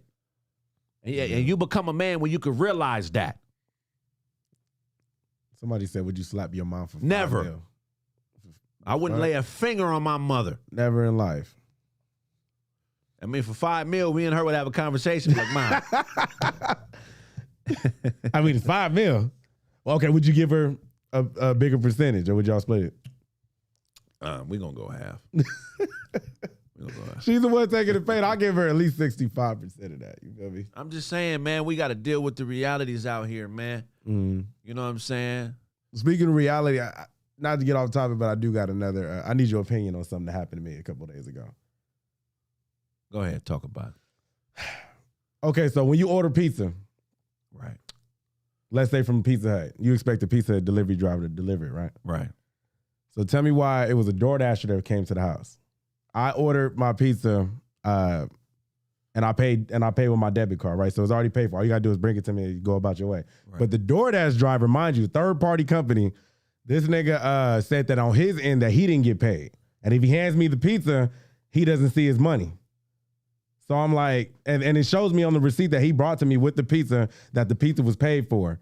But mind you, he didn't get paid for delivering it to me. But I'm like, dude, like, I don't even know what you're doing. You're DoorDash. I'm expecting a pizza delivery driver. You feel me? Right. But so he holds my pizza hostage, and he demands me to pay another $37 so he can get paid. Mind you, already paid. Right. And this nigga walks off with my pizza. How would you respond to that? Shit, I'll order a pizza from somewhere else. But you already paid for it, though. He's expecting you to pay. Call my car company. Hey, like, I just paid for an item and they refuse to deliver it for me. Stop payment on this, please. Yeah, I'm not arguing with somebody over some shit that don't belong to me. No, it does belong to you. No, what I'm saying is we're going to stop payment on this. We're going to stop payment on this pizza. You can keep it. And I'm going to go somewhere else and get some food. But you just spent almost $40. Give me my 40 back, Bank of America. Give me my 40 back, Bank of America. Yeah, well, anyways, the story ends by, I didn't expect that response, to be honest with you. The story ended pretty much by me yelling at him. It wasn't even about the pizza more, it was about the principal. You yelled at him? Yeah, I was like, yo, bro, you let my pizza get cold and it's raining and shit. You letting the rain hit my pizza. Yeah. I've been waiting for this shit for about an hour and some change. Yeah. And he sitting there talking about, oh, like, I'm supposed to call Pizza Hut or DoorDash or whatever. I'm like, no, you supposed to call. That ain't my problem. You did the service. You provided my pizza. Hand me my pizza and go on your very way and deal with you getting paid by yourself. Right. That was my argument. But in his eyes, if he hands me the pizza, he's just not gonna get paid. So he walked off with it. He got a free pizza, and I had to wait another 2 hours to get another pizza. That's wild. Shit was crazy, man. Shit was crazy. And he was an older dude too. And the more I started roasting him and talking about his ass, the more irritated he got. And it ended off with him saying, "You're not gonna disrespect me, my nigga." that shit had me dying on the inside. When I went back in the house, man, that shit had me crying. But Drop a God. God. I had to get that shit off my chest, man. But no, get it off your chest. Hey, man, there's two different things. There's right and righteousness. Righteousness should always win out. Sometimes you want to be right about shit in a moment that ain't correct. Right. It may feel correct, but at the end of the day, there are laws in place to protect you as a consumer if somebody steals a product from you. So exercise those laws first before you get into a tough off with a nigga you barely know. True. Especially over pizza. It's bread and cheese. It wasn't even about the pizza no more. I wasn't even hungry no more. It was about the fact that this man was letting my food get cold. That Yeah, I get it. Yeah, you feel me? So that's the fact I was irritated. And you can call me Dewan E Block. My name is Kwanzi. Kwanzi, not Dewan. Dewanzi. No, Kwanzi. Dewanzi. Shout out to Dewan, man. I was at a show this weekend. It was cool, man. It was a dope little experience. He had a lot of people there. Oh, that's dope. He sold that joint out, man. Dope. He did a great job headlining. Shout out to Dewan, man. Also, shout out to Corey HOLCOMB. He was at the Ontario Improv this past weekend. Had a bunch of dope shows. I went out there and checked out a few of the shows. Oh, that's dope. Shout out to the comedy Chateau in North Hollywood. I also performed there with Twyla. How was that? Who manages me from the acting side of things. It was cool, man. It was a good show. I did 2 shows there. First show was all right. It was me in a room full of Claire Huxtable-esque women, very beautiful black women. And I said some very dark humor that I knew wouldn't go over, but they still laughed, and we had an enjoyable time. And somebody said, was Tashina Arnold there? Yeah, Tashina was there. Oh, really? She was there also, man. What's his name? Something Washington. Damn, he was a great actor, too. He was there. Good dude. Nobody say Denzel. Good dude. It was a good crowd. You know me, I'm a blue collar nigga, man. So, I be around construction workers and, gangbangers and police. So blue collar motherfuckers that get their hands dirty. So some of these Hollywood actor types, even though I act and I'm involved with it, Isaiah Washington, man, that's a real dude right there. Love and respect to Isaiah. Hopefully we could build more. But, when I get around some of these Hollywood types who these people are not, Isaiah and Tashina are real, just everyday people that happen to kind of similar to me. But, I never really fit in with the Hollywood types, man. I'm a 3, 4, 5 in the morning, get up, work a 12-hour shift, come home type of guy. Really? Yeah, my work ethic is based around shit like that. So I never really did well in some of these circles, these political Hollywood circles. So to get around some people who actually have made it in the business that we're participating in and realize that they're real everyday people, it's almost like refreshing. Yeah. It's refreshing because you think at some point, I was in comedy for a couple years before I met somebody like me, Corey. Corey. Everybody else was either real fat, real skinny, real feminine acting, real weird. Wasn't no normal everyday motherfuckers. Right. At least, I didn't see them. I didn't have entertainment eyes. Let's be honest. When you first get into entertainment, you think everybody's gay. No, I mean, because it's so different than ever. So you in a different era. You in the internet era. Right. When I first got into it, there was no social media. So all of these thespian type people were really people who were just different than how I grew up. I was on construction sites working. I was fucking working on working at refineries and just doing stuff like that. So I was misunderstood. They misunderstood my energy for gangster energy. I have, to these Hollywood people, I'm a gangster. Ain't nothing gangster about me though. That's wild.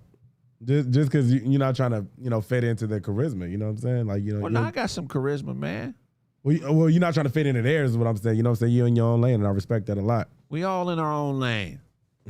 Somebody said Zusu. No lies. That's Hollywood since is a motherfucker. But yeah, to the outside, everybody look like they gay. Everybody ain't gay. I'm here to tell you. Everybody in Hollywood ain't gay. There's a lot of gay motherfuckers, but everybody ain't that. Right. Well, where's the Comedy Chateau? Because I have a friend that does open mic there every once in a while. It's in North Hollywood. Oh, okay. I want to go there. Tashina Hartle was cool. She was laughing loud as a mug. So was Isaiah Washington. That's dope. Then there was others. Blaze showed up dressed to the nines. Blaze was fly than a motherfucker. No, Blaze is always fly. At least I've never seen him not. Who else was there? Oh, Larry Goodwell. Big bro came all the way from Houston, Texas. Did his thing, murdered the stage. That's dope. Just a good experience, man. This weekend was a good weekend in comedy. I'm gonna put together a show very soon at the Ice House in Pasadena. Those tickets will be available as soon as I get this deal together. Make sure y'all come because I'm thinking about doing Kraig Facts live from the Ice House at least once a month or once every 2 weeks. Oh, that'd be dope. I'm just not hearing about this shit. That'd be amazing. I would love to go to that. Yeah, so we putting it together. Hey, Zay, hit Zay and see if we can go on a quick break. I got a Detroit Piston. All right, for sure. We go on a quick break, Zay. Oh, Zay said there's 3 people now ready to go, so you want to do that after? Okay, cool. So we're going to go on a 2-minute break. People in the Discord, we're going to take you right now. We're going to go on a quick break. When we come back, we're going to open up the lines to roast with the host. All right. God.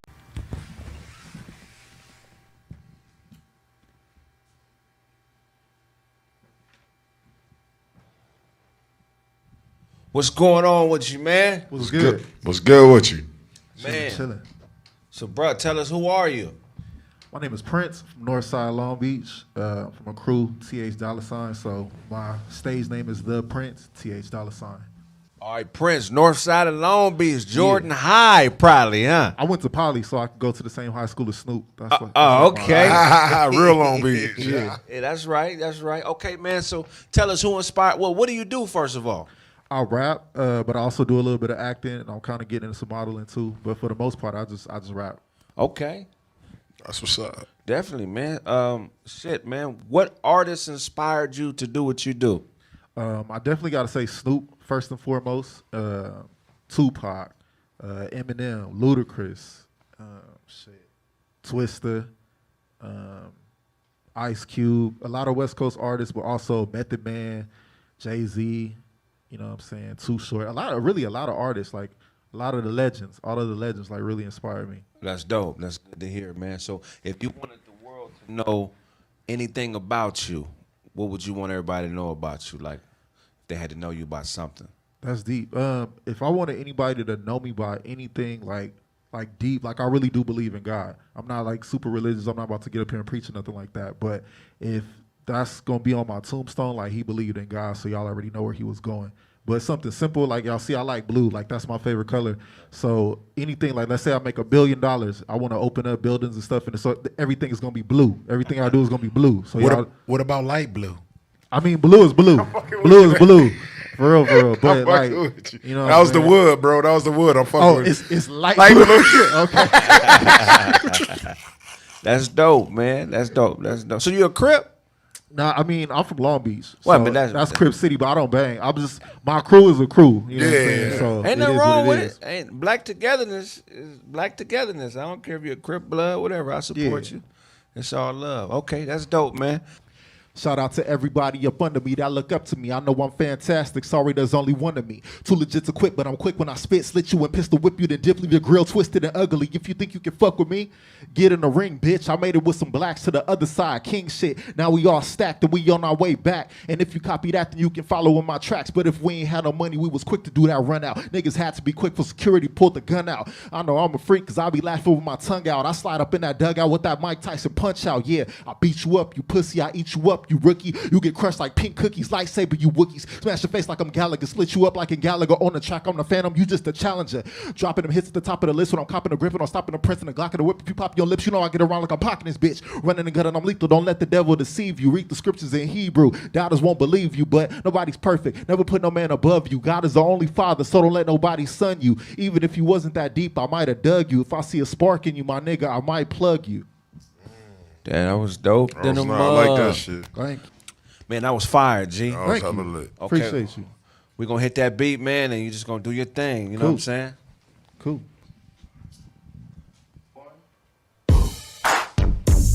Yeah. Young Prince. Cuddy Drake. For the hood, though. Yeah. Y'all know what time it is. Yeah. Look. Georgia. Oh, we got. Oh wow, they finally decided to put on the fucking overlay, nigga. Shit. Yeah. Oh no, Low. We're gonna open up these lines in a second, man. Who we got in here, man? Let's make sure they click on the video icon. Let's have a conversation with the world. I'm excited, man. My favorite part of the show. All right. What question we gonna have for them? We talked a lot about love. What's the first question we should ask them before they roast? Well, I want to get back to the poly thing. Hey, man, make sure you hit the. We can't hear you, buddy. Hit the volume. What should be a question? Unmute yourself. What's his name? Unmute yourself. They call him Raz B. Hey, he's a superhero background dancer. Somebody said superhero. He said his finishing move is his splits. That's how he kills all his enemies. He does the splits on their face. Raz B, unmute yourself, Raz. The super split. We can see you, Raz B. Raz B. Oh shit, Zay's calling. Unmute yourself, man. We can't hear you. Unmute the. Oh shit. Hold on, wait. Unmute the board. Oh, it might be on our end. Hold on. Okay. You said unmute the board. It may be on our end. Let's see. He got a shag on. Give us 1 second, man. This nigga look like a new TLC member. Ain't too proud to beg for what I call my own. Just me and you. Oh. Hey, man, what's going on? Left Eye Junior. This Left Eye oldest son right here, nigga. This is video. He got some overalls on with no shirt underneath. I know what you over there doing, man. You over there. Hey, you can hear me, right? Nod your head yes if you can hear me.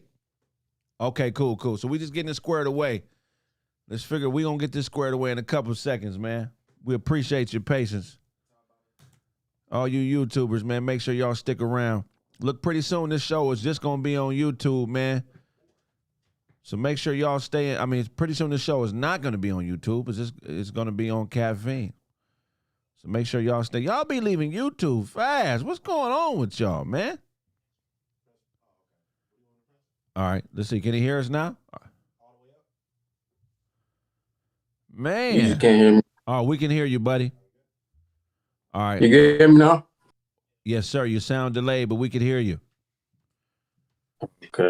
Okay. Shit. First question, man.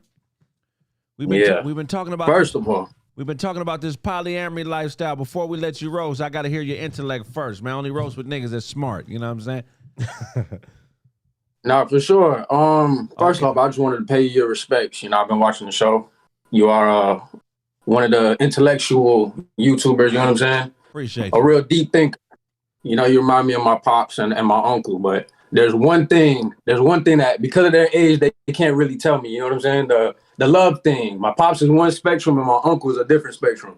My pops is the love all women and women are, you know, that romantic type shit. And my uncle is the type that beat bitches into submission type nigga, you know what I'm saying? Right. Damn. Right. So I'm trying to find somewhere in the middle. So, you know, this is one of the shows that I really wanted to call in about because other than that, I pretty much got game on everything else, really. It's just that one sector of life. Man, I feel you, man. It's going to be tough on you, man. I know what you're going through, man. So the main thing that I would say, because you're going to have a lot of women, you're a decent-looking young man, you're going to have a lot of women trying to holler at you, right? If they not of service, it ain't for you. If she's not being of service, it's not for you. What does being of service mean? Okay, so a lot of times we get around these bad bitches and niggas think I need to show her, I need to separate myself from all these other niggas. That's an oversexed woman. You don't want to deal with an oversexed woman who's getting too much attention. You want to deal with a woman where you're the commodity. So you get into a position where, you know, if she decent looking, it's a few other niggas that want her. So you got to separate yourself in the beginning. But at a certain point, there has to be a certain point where you allow her space to show herself. Because there's nothing that you could do to make her a better woman. You got to make sure that she's programmed to be that way because that's how she is on the inside. And I'm talking about that shit got to be quick. A couple dates, a couple quick conversations, and she needs to start to reveal herself to you. If it feels like a competition, that's because it is, and you need to get away from her immediately, bro. Make sure she's of service, and that's how you find the one that's for you. But even with that said, it may not be possible, man. Christian Amerte says that there is no healthy way to integrate into a sick society. You got to operate from that perspective as well, that we all sick in some way. Who ain't coughing as much? Who drinking? So let me ask you this. Go ahead. What does that look like though? So when you get on the dates with them and they start talking, how do you what are some things that you could like look out for? Or what scenarios can you put her in to see how she reacts? Ask her shit like, when's the last time you've been a part of something bigger than yourself? Oh. How important how important are your friends in your decision-making process? Do you know your father? Do you feel like your problems in life are your father's fault? What is your mother's fault that has went wrong in your life? Questions that deal with accountability. You feel what I'm saying? Open-ended questions that make her talk. I'm in Miami, bro. These hoes don't have no accountability over here, bro. That's just what it is. I mean, well, you know, it's they chasing a nigga with money. If you got enough, you could. That's why I fall in the middle because I feel like bitches are to be bought. Right. If you got enough money, you can deal with whoever. Real shit. So for me personally, it's just do you go? Which way do you go? Do you say, all right, I got this knowledge? Because everything you were saying before I'm talking about everything. I picked up on all that shit because that's the type of conversation me and my uncle have. Right. But you could have all the information in the world. You could be blue, red pill or black, whatever the fuck. You could be all of that shit. But how do you put it into practice? Right. I mean, yeah, I mean, first of all, you got to write shit down too, right? Because, you know, we fly niggas, man. We come off the cuff with some incredible shit, but you got to lock it in and make that shit tangible. So if you write it down, nigga, write your own constitution. Write your own 10 commandments. Write your own shit, bro. And really put that shit on paper, nigga, and treat it how these church folks treat their Bible. And make it something that's flexible where it grows. You know what I'm saying? And start with that, man. Start with the foundation of what it is that you are as a man, but don't just leave that shit in your head. Write it out. You know what I'm saying? Make it tangible. And then at the end of the day, you got to assess where you are. You in Miami. Miami is a cesspool for exactly all the shit you talked about. So if you're going to play the Miami game, just make sure you playing in a way where you winning. If you around a bunch of nothing-ass bitches, and that's the game you playing, then play the game. But don't get caught up in it on some real man shit, some love shit, if that's the game you playing. You feel what I'm saying? Then if you are playing that game and you happen to get one of them, one of these bitches pregnant, take your kids. Don't let your kids be raised by no bitch you met in a cesspool, because you're going to have nothing as kids. So if you playing that game, play it. If you're looking for a wholesome everyday wife or a motherfucker that's going to be loyal to you, then you need to go where them type of bitches are made, man. And I don't, Midwest, certain parts of the South, you may even need to get you a mail-in broad. You know what I'm saying? Somebody from a whole different country that look at you like a king. All I'm saying is it ain't no one way to play it, but whatever game you choose to play, you got to play it to where you winning. Of course. I only play win-win scenarios. I don't play win-lose scenarios, and I damn sure don't play lose-lose. Right. So what I'm saying is we only play games that we both benefit. Right. So, but my point is, and I'm glad you talked about the polyamory as well. So my thing is, I know one girl is not for me. I tried it, did it, it's not for me. I need the variety, but I do need that companionship of women that are there for you. You know what I'm saying? Not the here today, with the next nigga the next day. You know what I'm saying? That kind of that don't do nothing for me. That the meaningless. Yeah. I already did all that. Hell yeah, I feel you, man. But it all starts with you, man, and just find a woman who it's a part of her DNA, it's a part of her self-worth.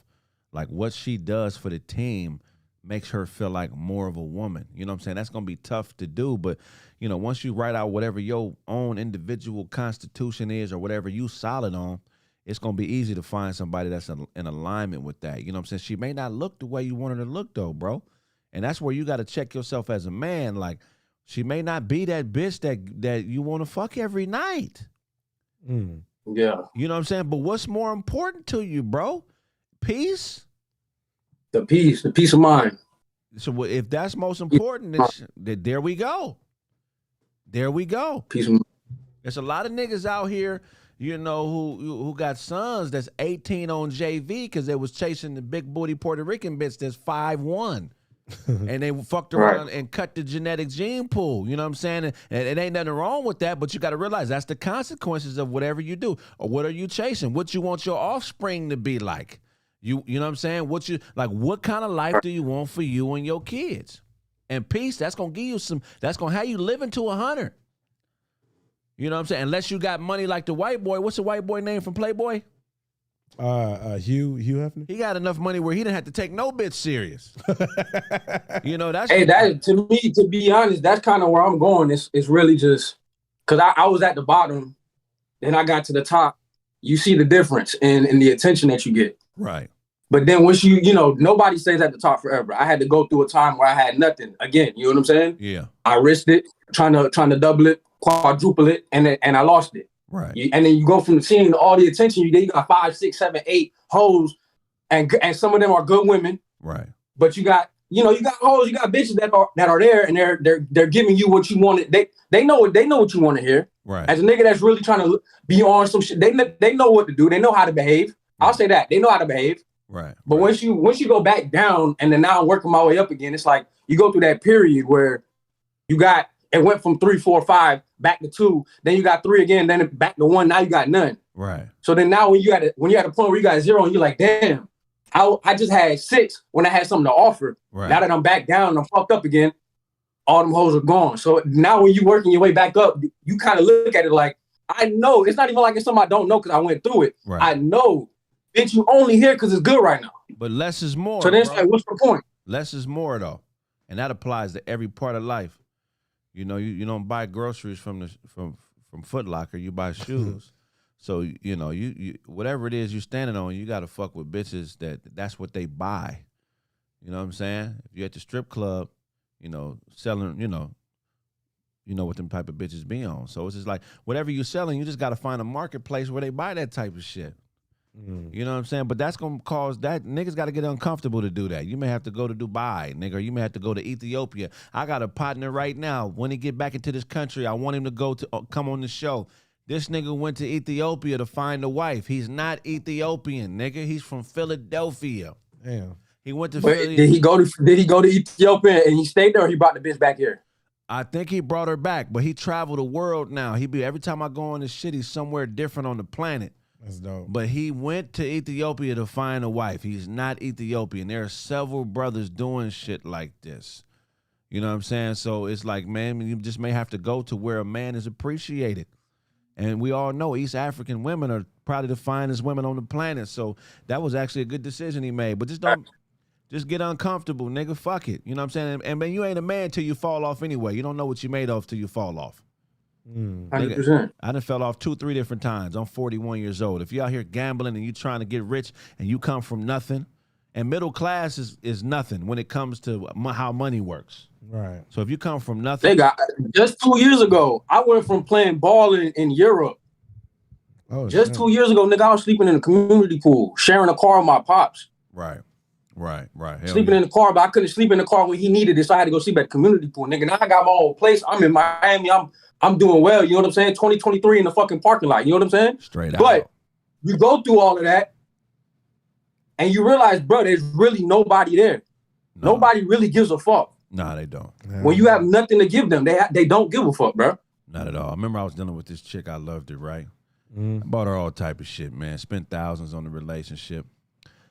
We got into a little argument. I'm like, damn, baby, you act like I ain't did shit for you. Like I ain't did nothing for you. And you know what the bitch told me? Right. She told me, you didn't do shit for me. The universe brought me all the shit you bought me. I said, what Right. the fuck? I said, wow, that's what we dealing with, the universe? Right. And that's something I don't play, but I don't play that ungrateful shit at all. What I do for you, I don't give a fuck if it was 2 months ago. If it was 3 months ago, 2 years ago.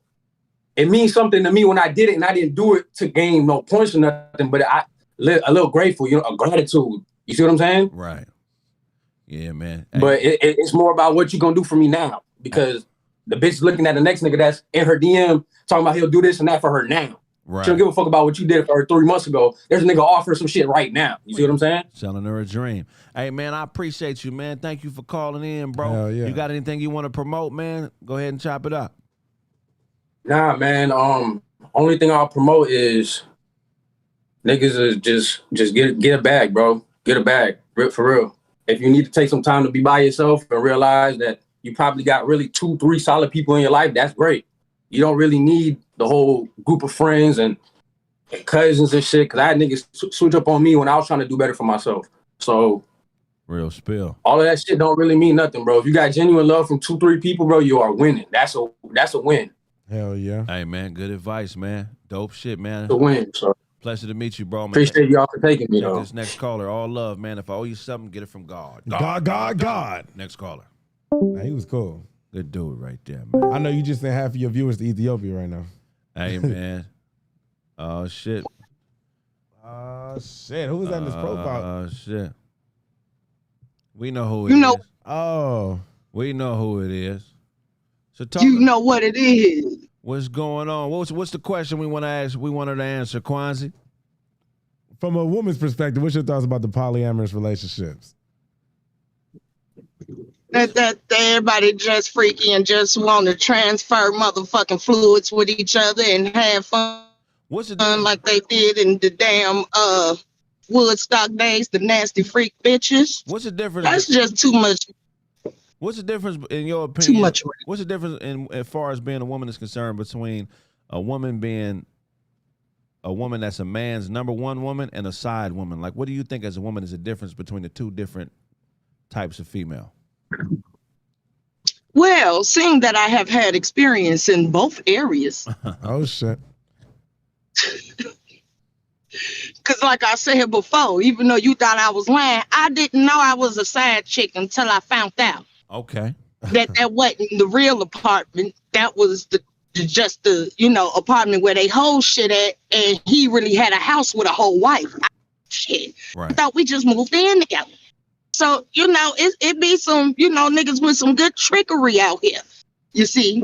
And it all depends on whether if you're dealing with a good ass magician or if you're dealing with a man that's really straight up and telling the woman that, look, I did from time to time, and bitch, I'll pay you and we'll go have fun from here to there on off days. Not on days. My bitch get on days. You don't call me, I call you. Now when a woman accept those things, that means that either A, she has been hurt or has been traumatized by hurt that's happened around her to where she is trying hurt. So therefore she, in that diluted thought, think that she's taking back power by allowing this man to mishandle her. Because at the end of the day, I had to learn, regardless to what I think is going on, that's nothing but allowing that man to mishandle me because I'm falling victim to the traumas that happened either to me or around me. All right. So do you think women who accept side women position, do you think that's trauma from childhood? Do you think that in some possible way it could be connected to? Oh, holy. My mama was one of the biggest hoes. Oh, wow. Big mama on the stone. I was carrying, look, let me tell y'all something, real true story, just to let you know the type of psyche that, especially in our community, or the type of shit that can happen. See, my mother was on drugs. You see what I'm saying? And her way of teaching me about the birds and bees, one day, I was around 11, 12 years old. She said, Nikki, come here. As she's sitting in the bathroom. She said, you see this right here? She showed me 2 hickeys on the thighs. That's what you're supposed to make a nigga do. That's where you're supposed to get kissed at. See, people go through traumas like that, unspoken of, which fuck they man up on knowing how to even go about picking prospects of a good man. So if you pick a man and it doesn't work out, whose fault is it? Is it your fault or is it the man's fault? Both. Okay. It takes 2 to do anything. When is it your fault? Everybody has to hold their accountability for the shit not going right, because one of the 2 people got to see that it's going nowhere to let it go to where it doesn't go as far as it needs to go, first and foremost. And if you're dealing with 2 people that can't do that, then you're going to have a very toxic and possibly dangerous situation on your hands. When is it your fault? It's the woman's fault when the woman realizes it and stays too long, because she feels like she has to stay in this position because of A, finances, B, security, as far as feeling afraid of or not feeling safe to do. You see what I'm saying? Because a man don't have to beat on you to make you not feel safe to do nothing on your own. Okay. Especially figures out how to play with your psyche as that. You see what I'm saying? Right. I respect that. Because men are not emotional. So therefore, you guys have something in the back of your brain that can dissect our emotions to puppeteer those in the way that you need to do. And see, that's how you know a real man from a fake man, because a fake man is the man that has to go in such strengths to learn how to use those things. A real man wouldn't give a fuck about using those puppet strings that he know he has the power to use. You see what I'm saying? Yeah. Okay, I fuck with that. We're going to take this next caller. That's great insight. It's always good to hear from you. God, I'm going to get it from him, my nigga. For yourself, get it from God. God. Next one. Somebody said look like she cooks in Mouthpiece's restaurant. I fuck with her heavy. Now, I didn't agree with the fact that she said it's a woman's fault when she realizes it's time to leave and she doesn't. No, motherfucker, more. What you mean? How is it only your fault when you realize you fucked up? Right. What's going on, Bam Trays? Oh, he hung up. He hung up. That nigga stay calling from work. He dedicated to his job. That nigga lives at his job and visits his home sometimes. Let's see. This is Bam Trays calling. Yeah, it is. Rite Aid Warehouse. Facts. Crack logic. Hated it. He said he hated it. Bam Trays, talk to us, man. Hey, what's up, man? What's going on, man? What's going on with you? He can Hey, man, I can't call it. All right, we got a question for you, man. You're a working man. You do what you got to do. When a relationship isn't working, how do you know it's your fault? When a relationship ain't working, how you know it's your fault? Man, I mean, it's always our fault. You feel me? It's hard to really please these women these days, but they always want something. Right. So when you realize it's your fault, how do you correct that? Because as men, we're problem solvers. How do you know when a problem is solvable and when it's something that you got to throw in the garbage and keep it pushing? I mean, if she really rocking with you and you got that relationship, you could come to her with anything, you feel me? And she gonna rock by your side if you keep it respectful, keep it 100 with her. All right, you keep it a buck with her. All right. I can see that. What's your answer, Kwanzi? My answer? How do you know when it's your fault?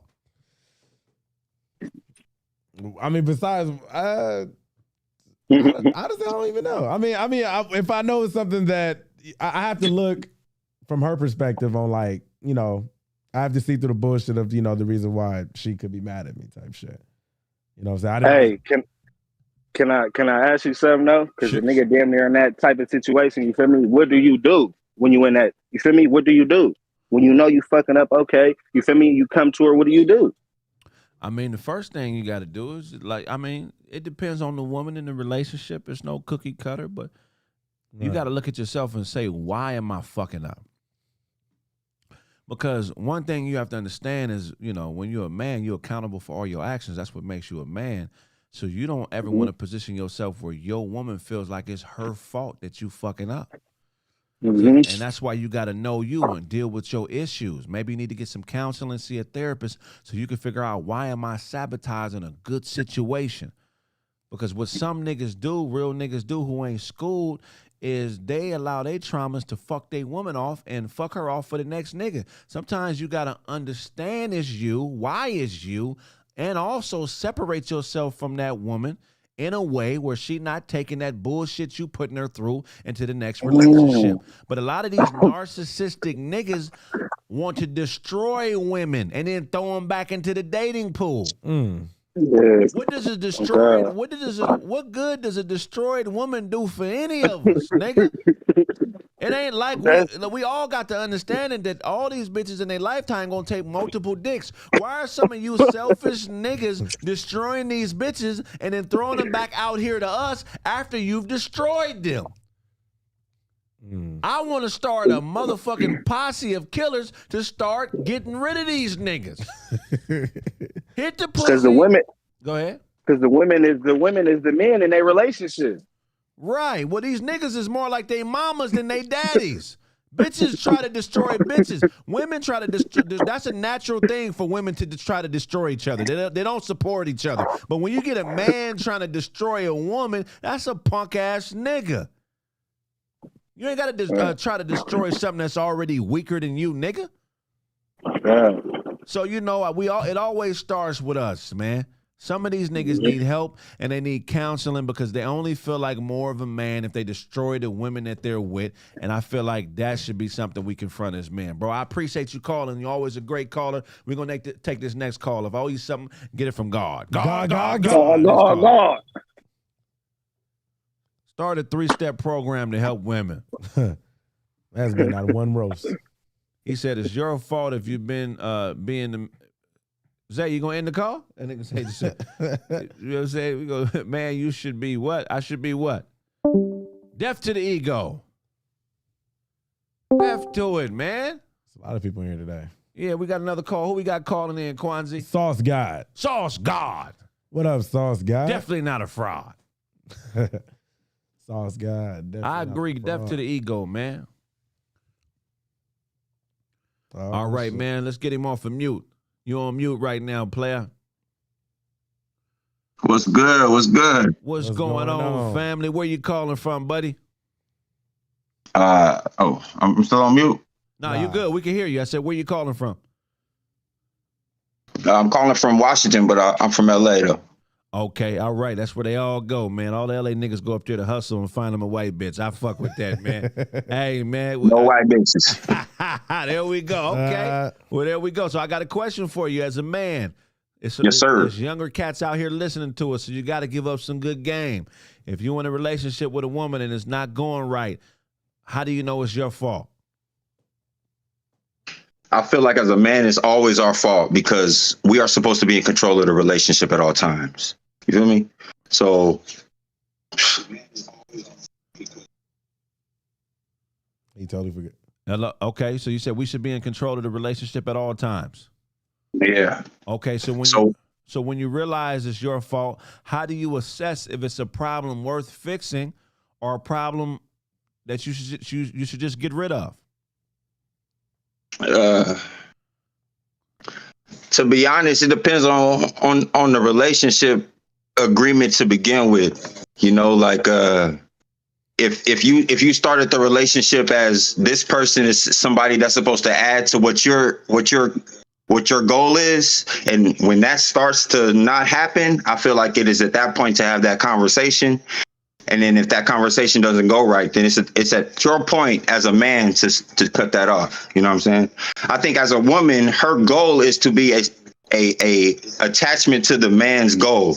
You know what I'm saying? To be honest. Right. Now, when you say, so basically you're saying so are you saying that when she's no longer furthering your goals, that's when you should let her go?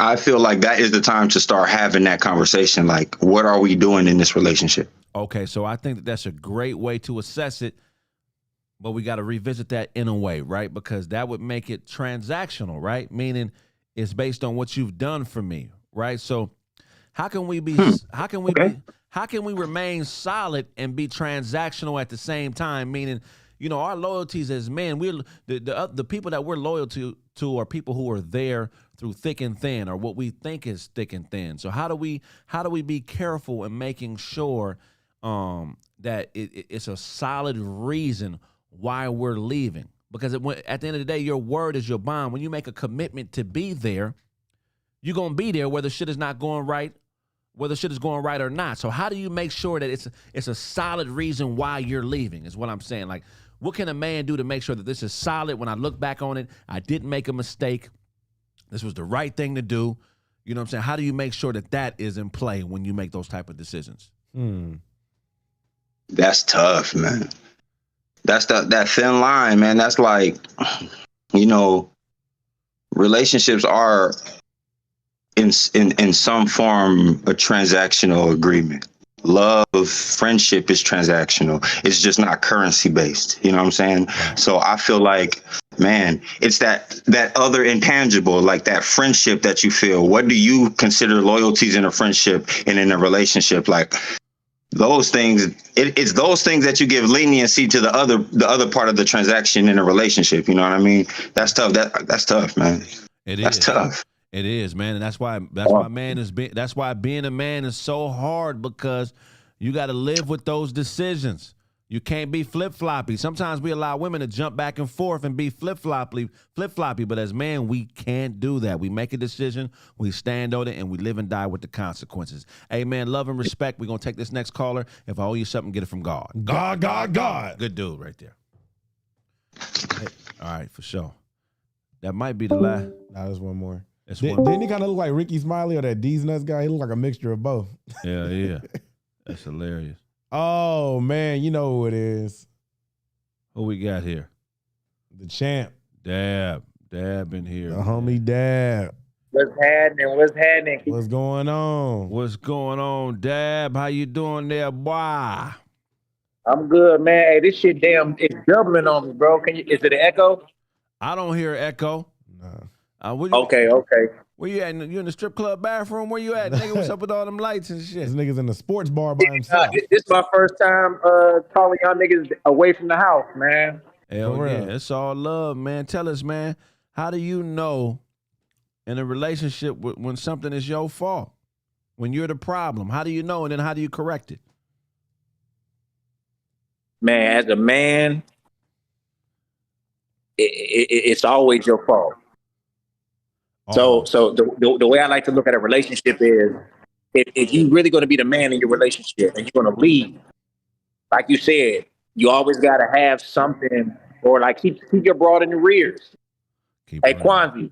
Yes, sir. Keep your bitch in the rears, my nigga. Always have something for her to do. Always keep her mind occupied, because if you don't, it's going to wander and she's going to find a reason to sabotage the relationship. Yes, all day long, man. All day, my nigga. Hey, man, I can't wait to Dab get to the studio, man. I'm fucking with this nigga heavy. That's the real deal, man. I really do fuck. Hey, look, my nigga, all you got. Hey, look, the next time you have a big event, I'll fly out there. Let's go. All right, for sure. Real doubt. And you You look like a motherfucking Skid Row salamander right now, nigga. That's funny to the motherfucker. This nigga out writing food poetry right now. This nigga sitting in the back of a. Go ahead. This nigga's at a sports bar watching sumo wrestling. Hey. You got on a suit jacket and a turtleneck? What you got on, nigga? You said what? You got on a suit jacket and a turtleneck? Nah, nigga, I got on the you know what I'm saying? I got on a little button up. You know what I'm saying? Oh, okay. You got on the. Yeah, the Tinder date, huh? Yeah, that nigga out there. What you man? He waiting on the bitch. What, let us see the rest of the restaurant. Fuck out of here, Kwanzi. You look like you eat mud pies, nigga. Hey, I want to see the rest of the restaurant. Let's see where you at, man. I know that this nigga's a spy on the low. What is it? Got Twin Peaks. Okay. This shit look closed, nigga. What the hell? Oh, okay. Yeah. You the only motherfucker in there. He in there by he done broke. That nigga done broke in the pizza place, nigga. Damn. Oh, he waiting on the bitch. I know how it go. He waiting on the bitch for sure, man. He rented the place out. Yeah. You know what I'm saying? The little bras be having their ass out and shit. So I be coming up here drinking beers. You know what I'm saying? Look at the cheeks. Who auntie you waiting for, nigga? Ain't nothing wrong with that, bro. I feel you. I'm looking for Miss Kwanzi. Oh, you can have her, nigga. Hey, and nothing wrong with it. I'm gonna tell you the line I be hitting these bitches with, man. When they walk by me, I say, "You looking for me?" That's my shit. It work every time. Nigga, you looking for me, baby? They just start laughing. No, and then the right man. I'm in the hips. Hey, I'm finna use that one, Kraig. Great line. They walk away. You looking for me? Or here's another one. Why not me? If they repeat it to themselves, why not me? What you mean? You got her. I got it. Hey, look, I'm finna use that one. I'm gonna let you know what it's hitting on in the DMs, my nigga. All right, we're gonna let you do your thing, man. We're gonna let you have that dinner by yourself, man. I love you, bro. Follow yourself and get it from God. Fuck you, nigga. God. All right, G. Long ass middle finger, nigga. Oh, look at her. That nigga middle finger was like this, nigga. Man, this is bad chick right here online. She got 2 kids. Yeah, she's bad as fuck. And her husband died. Oh, man. A couple of years ago. Yeah, so I know she humble. How long you been in her DMs? I've been in her DMs for about a year. Has she responded? No. Oh, wow. But I know how to get her, though. What you about to tell you? What you gonna say? You looking for me? That's exactly what I'm about to make. You looking for me? Let's see what she says. That's her dude. He died. I ain't gonna show. He passed. Oh, how did he die? I don't know. But rest in peace to the brother. He left behind an incredible. Look how bad she is. That's crazy. Rest in peace to dude, man. Yeah, man. I just lost my grandfather earlier this month, man. Hey, rest in peace, G. Paul. Rest in peace. Somebody said she killed him. She killed him. Maybe. I said, bitch, rather than deal with your shit, I'm going to God. And I'm going to deal with God shit. For real. Rest in peace. Thank you. I appreciate that. Here's a question. What's that? Do you think that it's gay for men to pray to God as if he's a male? No. If a man says he provides all my needs. No. I don't know. Not at all. Really? I mean, I'm not religious at all, but I mean, if you accept Christ and if you're using Christ as, as if he's a man or whatever God that you pray to, you feel me? You saying stuff like that. I mean, you just giving your soul, you know what I'm saying, to God. You feel me? I mean, to a man. But I don't think it's gay though. I mean, a lot of people have faith that God is a man, and I mean, they have no problem saying that. You know what I'm saying? He provides my needs is absolutely gay. To God. So you saying if a man is waiting on another him to provide for him, that is not a masculine position to be in. But there's a lot of people that find God to help themselves, to better themselves. You know what I'm saying? I don't think they think that far deep into it. So when you go to church and you become committed, you give him your soul? In a way, yeah. I mean, I can't speak too much on that. I'm not religious. I'm not Christian. You know what I'm saying? I mean, I'm a free spirit. I hope there's something after, this physical realm. But as far as, if I was, to accept Christ or any God out there, if I'm giving my soul, I mean, I never looked that far into it as being gay. Okay, let me ask you, what if another regular everyday man asked you for your soul? What would you tell him? I say, fuck no. Why? Because who is he? Who is he to me? Okay. Who is he to me? Interesting. You know what I'm saying? I mean, you got to think about it that way. Hey, man, these young niggas, we gonna bring them along. We gonna bring them along. I'm the bride and Jesus is the bridegroom. Kwanzaa looks like a wombat with dreads. Free spirit means you're open to D and P. So you're saying free spirit means bisexuality? Please clarify. No. Get away from that spiritual stuff, Kwanzaa. Get into God. I fuck with that. That is too Sarah-like. Okay. Kwanzaa lost his soul to the pizza man. Ask him about Christopher Robbins. Kwanzaa got a shrine at the house dedicated to pastrami. Who's the villain in Mortal Kombat? That was the talk that was taking souls. Quan Chi? Is he talking about Quan Chi? Is that what? Check. Find out who that was. All right. You got Quan Chi. If you're talking about the new ones, Shinnok, he does that. Mortal Kombat. And then my name is Kwanzaa with 3 eyes. So I don't know who that one eye motherfucker named Kwanzaa 3 is. eyes Kwanzaa. 3 eye Kwanzaa. Shang Tsung, can you friend zone yourself into some pussy? Oh, Shang Tsung, that motherfucker was hard. I think you can friend zone yourself. Cyrax got hands though. You ever play Mortal Kombat? The old one, not the. They have one with more characters, right? Yeah, every so often. Yeah, I mean 11 right now. There's newer characters, but they also brought a lot of older characters too, like RoboCop. You got Sylvester Stallone's Rambo in there. You got the Terminator in there. Joker. I haven't played it yet. Look, Yeah. I'm a Sub-Zero type of guy. I'll fuck you up with Sub-Zero. You know, I'm a Sub-Zero type of guy. Kwanzaa wore a tuxedo to McDonald's. MK12 coming. We're going to wrap up this show, man. We appreciate y'all participating. That's been Roast with the Host morning show on this Monday. Yeah, man. We'll see y'all tomorrow in the morning. Kwanzaa, tell them where they can find you. Man, you can find me everywhere at Kwanzaa. But say what's up to me on Instagram, man. I send everybody to my Instagram. Hit my DMs. Flood my DMs at Kwanzaa, Quanz, 3 eyes and an E. Tap the link in my bio and start pressing buttons, man. Straight up and down, man. Yeah. Hey, man, make sure y'all download the Caffeine's app. Subscribe to the Comedy Press. At some point, we'll just be on Caffeine with this particular show. Oh, wow. Make sure y'all support. Hey, I'm about to start getting back out here on the road. Also, I'll be doing a show consistently here in the LA area where y'all can come and watch. Yes, sir. Make sure when those tickets come up, y'all purchase them. I'll be having some of the funniest comedians and acts in the world come and diddy bop with us wherever I choose to do it. Make sure you be a part of this movement, man. We taking this shit to the next level. Yes, sir. If I owe you something, get it from God. God.